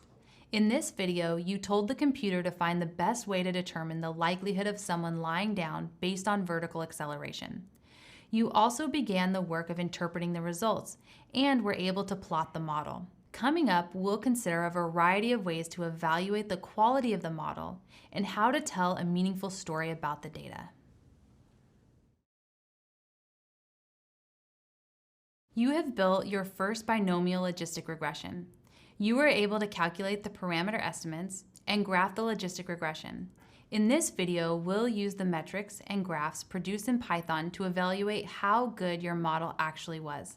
To recap, you're working with the activity data that measured acceleration and whether or not a person was lying down. You previously saved the data into training and holdout datasets, and the logistic regression model as a variable CLF. Now input the holdout dataset into the predict method to get the predicted labels from the model. Save these predictions as a variable called ypred. Note that MLE predicts a probability that an observation is a 0 or 1. The predict function from scikit-learn actually labels each observation with a 0 or 1. The predict function works by assuming a threshold of 0.5. So if MLE predicts a value greater than or equal to 0.5, the predict function will label that observation a 1. If MLE predicts a value less than 0.5, the predict function will label that observation a 0. The predict proba function, on the other hand, will allow you to check what probability was predicted for each data point. Now that you have predictions about whether each observation is a 0 or 1, you can create a confusion matrix that will give you a quick overview of how well your model categorized each data point in the holdout dataset. A confusion matrix is a graphical representation of how accurate a classifier is at predicting the labels for a categorical variable. The confusion matrix displays how many data points were accurately categorized by a classifier for each category. The other squares in the grid convey how many data points were misclassified. Now build your own confusion matrix, and together we'll review each part of the plot. Import scikit-learn's metrics module to create your own confusion matrix. To graph the confusion matrix, you can use two methods from the metrics module, confusion matrix and confusion matrix display. Use the confusion matrix to generate values for the matrix and save the output as a variable called CM. Then save the graph as a variable called disp using the confusion matrix display method. Now show the confusion matrix by plotting the confusion matrix display function's output. The diagonal from upper left to lower right displays how many data points were accurately categorized by the classifier for each category. The other squares in the grid show how many data points were misclassified. On the axes of the confusion matrix, there are labels indicating the category of data point as 0 or 1. 0 means the person was labeled as not lying down for that observation. Data professionals call a data point that is labeled 0 a negative data point. 1 means the person was labeled as lying down for that observation. A data point that is labeled 1 is a positive data point. In the upper left corner of the confusion matrix, we have the count of observations that our classifier predicted as not lying down, and they actually were not lying down. These are called true negatives. Moving to the lower right, we have our true positives. This is our count of observations that our classifier predicted as lying down, and they actually were lying down. Now let's consider where our model's predictions were wrong. In the upper right is the count of observations where our classifier predicted the person was lying down, but they were not lying down. These are our false positives. In the lower left is the count of observations where our classifier predicted the person was not lying down, but they were lying down. These are our false negatives. In a great model, we should observe a high proportion of true positives and true negatives, and a low proportion of false positives and false negatives. In this video, you learned about the confusion matrix. This versatile tool can help you add depth to stories you tell about logistic regression models. In the following videos, we'll discuss even more ways to evaluate the quality of a logistic regression model. I'll meet you there. Earlier, we covered confusion matrices, which help to visually represent and quantify how well a logistic regression performed. In this video, we'll continue to work through the analyze and construct phase of PACE and discuss evaluation metrics for logistic regression. These metrics summarize the true positives, true negatives, false positives, and false negatives presented by the confusion matrix. The three metrics we'll discuss are precision, recall, and accuracy. You can access the functions used in this video through scikit-learn's metrics module. And we'll continue to consider our activity data example. Precision measures the proportion of positive predictions that were true positives. Precision is equal to the number of true positives divided by the sum of true positives and false positives. In this case, precision would tell us among the people we predicted to be lying down, how many of them are actually lying down. Scikit-learn's metrics library has a convenient function that does the math for us. We input the y values in our holdout dataset and the y values that our model predicted from the x values in our holdout dataset. Since the range of precision is 0 to 1, a score of 0.97 is great. Recall measures the proportion of positives that the model was able to identify correctly. Recall is equal to the number of true positives divided by the sum of true positives and false negatives. Remember that false negatives are those that were lying down, but the model did not detect as lying down. Recall measures the proportion of people the model correctly identified as laying down out of the people who were actually lying down. We input the same data that we input to get precision, but using the recall score function from scikit-learn. We get a recall of about 0.98. And since recall also ranges from 0 to 1, this model performs pretty well. Lastly, we have accuracy, which is the proportion of data points that were correctly categorized. Accuracy is equal to the sum of true positives and true negatives divided by the total number of predictions. In our activity example, accuracy will measure the proportion of people our model correctly identified as laying down and the proportion of people our model correctly identified as not laying down. We can use the accuracy score function from scikit-learn. In this case, our model achieved an accuracy score of 0.97. But note that most of the time, precision, recall, and accuracy are not all this high. This is to be expected. Two other common evaluation techniques that may be helpful when working with classifiers are the ROC curve and AUC. These concepts are related to thresholds, true positives, and false positives. Although we use a threshold of 0.5 to generate our predictions, sometimes the threshold is determined based on the scenario. Notice that when we decrease the threshold, the true positive increases because we are predicting more observations to be positive, but the false positive rate also increases. The model's true positive rate and false positive rate changes at every threshold. With an ideal model, there would exist a threshold where the true positive rate is high and the false positive rate is low.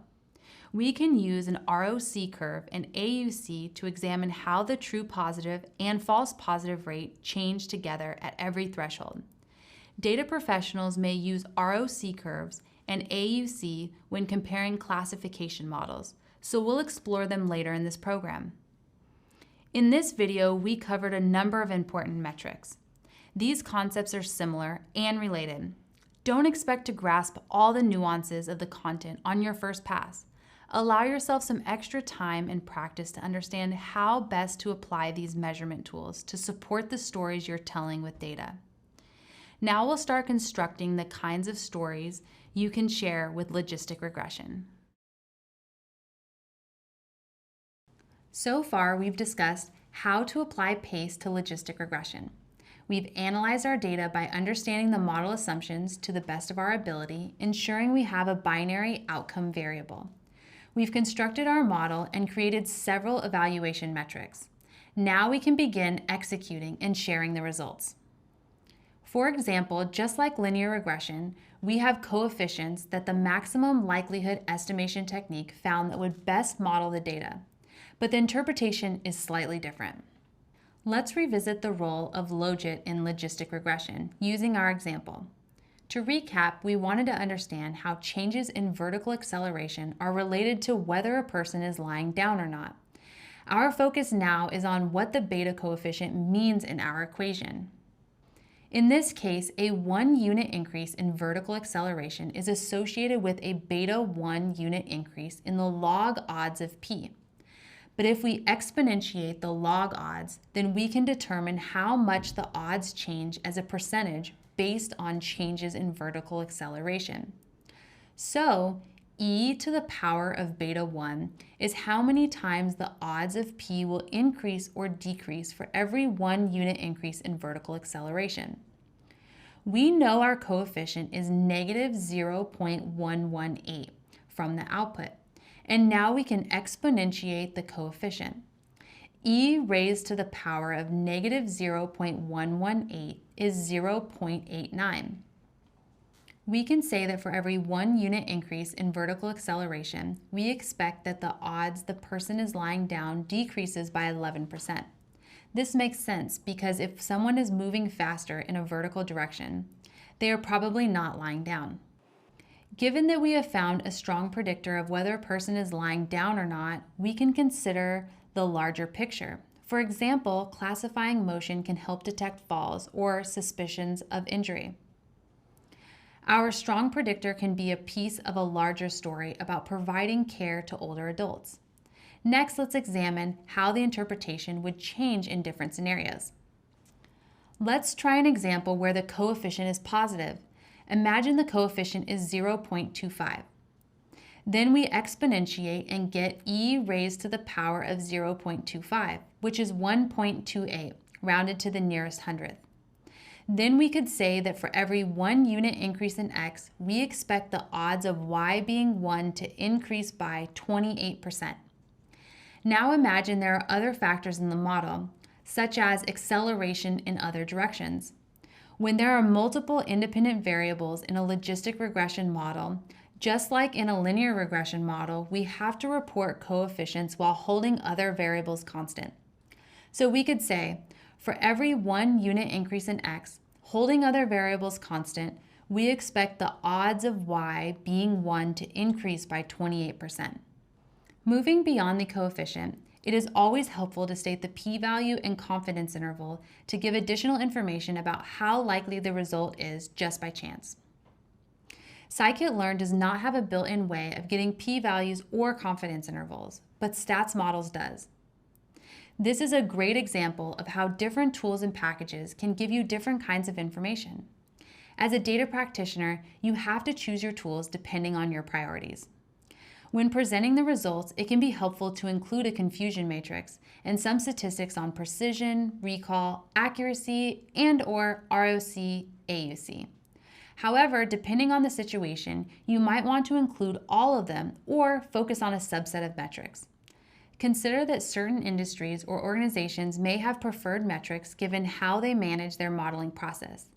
It's important to check with your team about this as you get started as a data analytics professional. Take, for example, the case of detecting spam text messages. Spam texts are unsolicited messages sent to many recipients. Only a small fraction of text messages that you receive are probably spam. But if your goal is to accurately classify spam text messages so you don't give away private information or click on a bad link, then you're really only focusing on how well you can detect spam messages. In fact, in this case, accuracy is not a good metric. Let's say only 3% of text messages are spam. That means 97% are text messages you want to receive from friends and family or automated messages from service providers. So if a model predicts that 100% of messages are not spam, that model would have a 97% accuracy rate, which seems great. But it's not that good in this context because the model will not have detected any spam at all, even though 3% of messages are in fact spam. In the case of spam messages, recall is probably a more meaningful metric. Recall will tell us the proportion of spam messages that the model was actually able to detect. Precision, on the other hand, would tell us the proportion of data points labeled spam that were actually spam. Precision essentially measures the quality of our spam labeling. There are other metrics that you can explore as well, such as AIC and BIC, which can help determine how good a model is while factoring in how complex the model is. As with many of the topics covered in this course, we've reviewed many concepts and now understand the terminology associated with the material. Work in the data space is dynamic. There is no one solution that works every time. Data professionals are constantly learning and thinking about better approaches. We always have to contextualize the data, the problem, and the available solutions. Next up, we'll focus on comparing some of the models and tests you've learned so far. Meet you there. You've learned a lot about binomial logistic regression and the kinds of problems it can help you solve. Now you'll review some of the other techniques that you've learned and focus on the kinds of questions you might encounter in your work as a data professional. So far, you've learned about linear regression models, hypothesis testing, specifically chi-squared test and ANOVA variance, and logistic regression. You've also used the PACE framework, plan, analyze, construct, and execute, to help guide your work. You started with the plan phase to understand which needs were being prioritized. Based on the questions being asked and the data you had access to, you determined which models or tests would be most appropriate. Let's consider an example. Imagine you're a data professional at a recording studio. You have a team meeting and the conversation is about the number of times each song is streamed. Some questions that come up include, what factors influence the number of music streams? And how much does each factor influence the number of streams? Since the number of music streams is the outcome variable and the number of streams is a continuous variable, you could consider linear regression or hypothesis testing. But because the question asks about how much each factor influences music streams, linear regression is a better model to answer the question. Remember that linear regression allows for accessible interpretation of the coefficients and R-squared to help explain which factors impact the outcome variable, and by how much. But you want to make sure that the model assumptions are met to add validity to your conclusions and insights. Let's consider another example. Imagine you are working for a cafe. They're sampling different coffee beans from different countries and want to figure out which kinds of coffee beans sell better. The team has put together some projections about how they expect the beans to sell, but they're curious if the bean sales are independent of their pastry sales. The country of origin of the beans is a known differentiator. The pastry sales would be more of the covariate. In this case, although the outcome variable, sales, is still continuous, the focus of the question is about comparing different groups, such as different kinds of coffee beans and different countries of origin. Therefore, you should focus more on hypothesis testing, which can be a great way to conduct A/B tests. The null hypothesis would be that the cafe sells approximately the same number of bags of each coffee bean type. The alternative hypothesis would be that the cafe does not sell the same number of bags of each coffee bean type. By conducting a series of tests, you can either accept or reject the null hypothesis with a particular p-value to help understand how well the model explains the trends. And the team will be able to better understand which beans to order to sell more coffee at the cafe. Let's consider one last example in which you're working at a social media company and you're interested in exploring why some posts do or do not go viral. You decide on a question: how can I predict whether a post will go viral? Since the outcome variable is binary, either the post goes viral or does not, binomial logistic regression might be the first model you consider. The best way to determine if a logistic regression is the right choice is to build and evaluate the model. Luckily, there are many metrics you can use, including p-value, confusion matrices, precision, recall, accuracy, ROC, AUC, AIC, and BIC. Choosing the best metrics will depend on the situation. When interpreting the coefficients for logistic regression models, remember to exponentiate them. Recall that when sharing results, logistic regression coefficients report in percentages how much a factor increases or decreases the likelihood of an outcome. As a data professional, you will encounter many different questions that require a variety of approaches to address. By focusing on the fundamentals of what each model does well, you'll be able to find ways to put these tools into practice. We've arrived at the end of the course. Congratulations! You should be proud of how much you've learned and can apply to your work as a future data analytics professional. Before we finish, let's review what you've learned. We've defined binomial logistic regression as a foundational data technique used to model the probability of one or two outcomes occurring. In learning about binomial logistic regression, we focused on the importance of the logit function, both as an assumption of logistic regression and in terms of how to interpret the results. You learned about maximum likelihood estimation, a common technique for estimating the best parameter for maximizing the likelihood of observing the data used to build a logistic regression model. Then you learned how to construct a logistic regression model in Python using the scikit-learn library. Lastly, you considered some evaluation metrics, including confusion matrices, precision, recall, and accuracy. Scikit-learn has many convenient functions that can help you evaluate and interpret a logistic regression. But sometimes you'll need other Python libraries or packages. For example, it can be helpful to go to StatsModel, which you used when learning about linear regression, chi-squared, and ANOVA testing. Python packages like regression models have their own strengths and weaknesses. Your ongoing experience as a data professional will help guide you to the tools that's most appropriate for each situation. You also learned how to interpret logistic regression coefficients and what considerations to make when selecting metrics and plots based on the questions you're trying to answer. Lastly, you reviewed example scenarios to figure out why certain models or tests might be most appropriate in each situation. You've worked very hard up to this point. Celebrate all that you've learned and consider the many questions you've asked and answered throughout this learning journey. You're well on your way, so keep up the good work.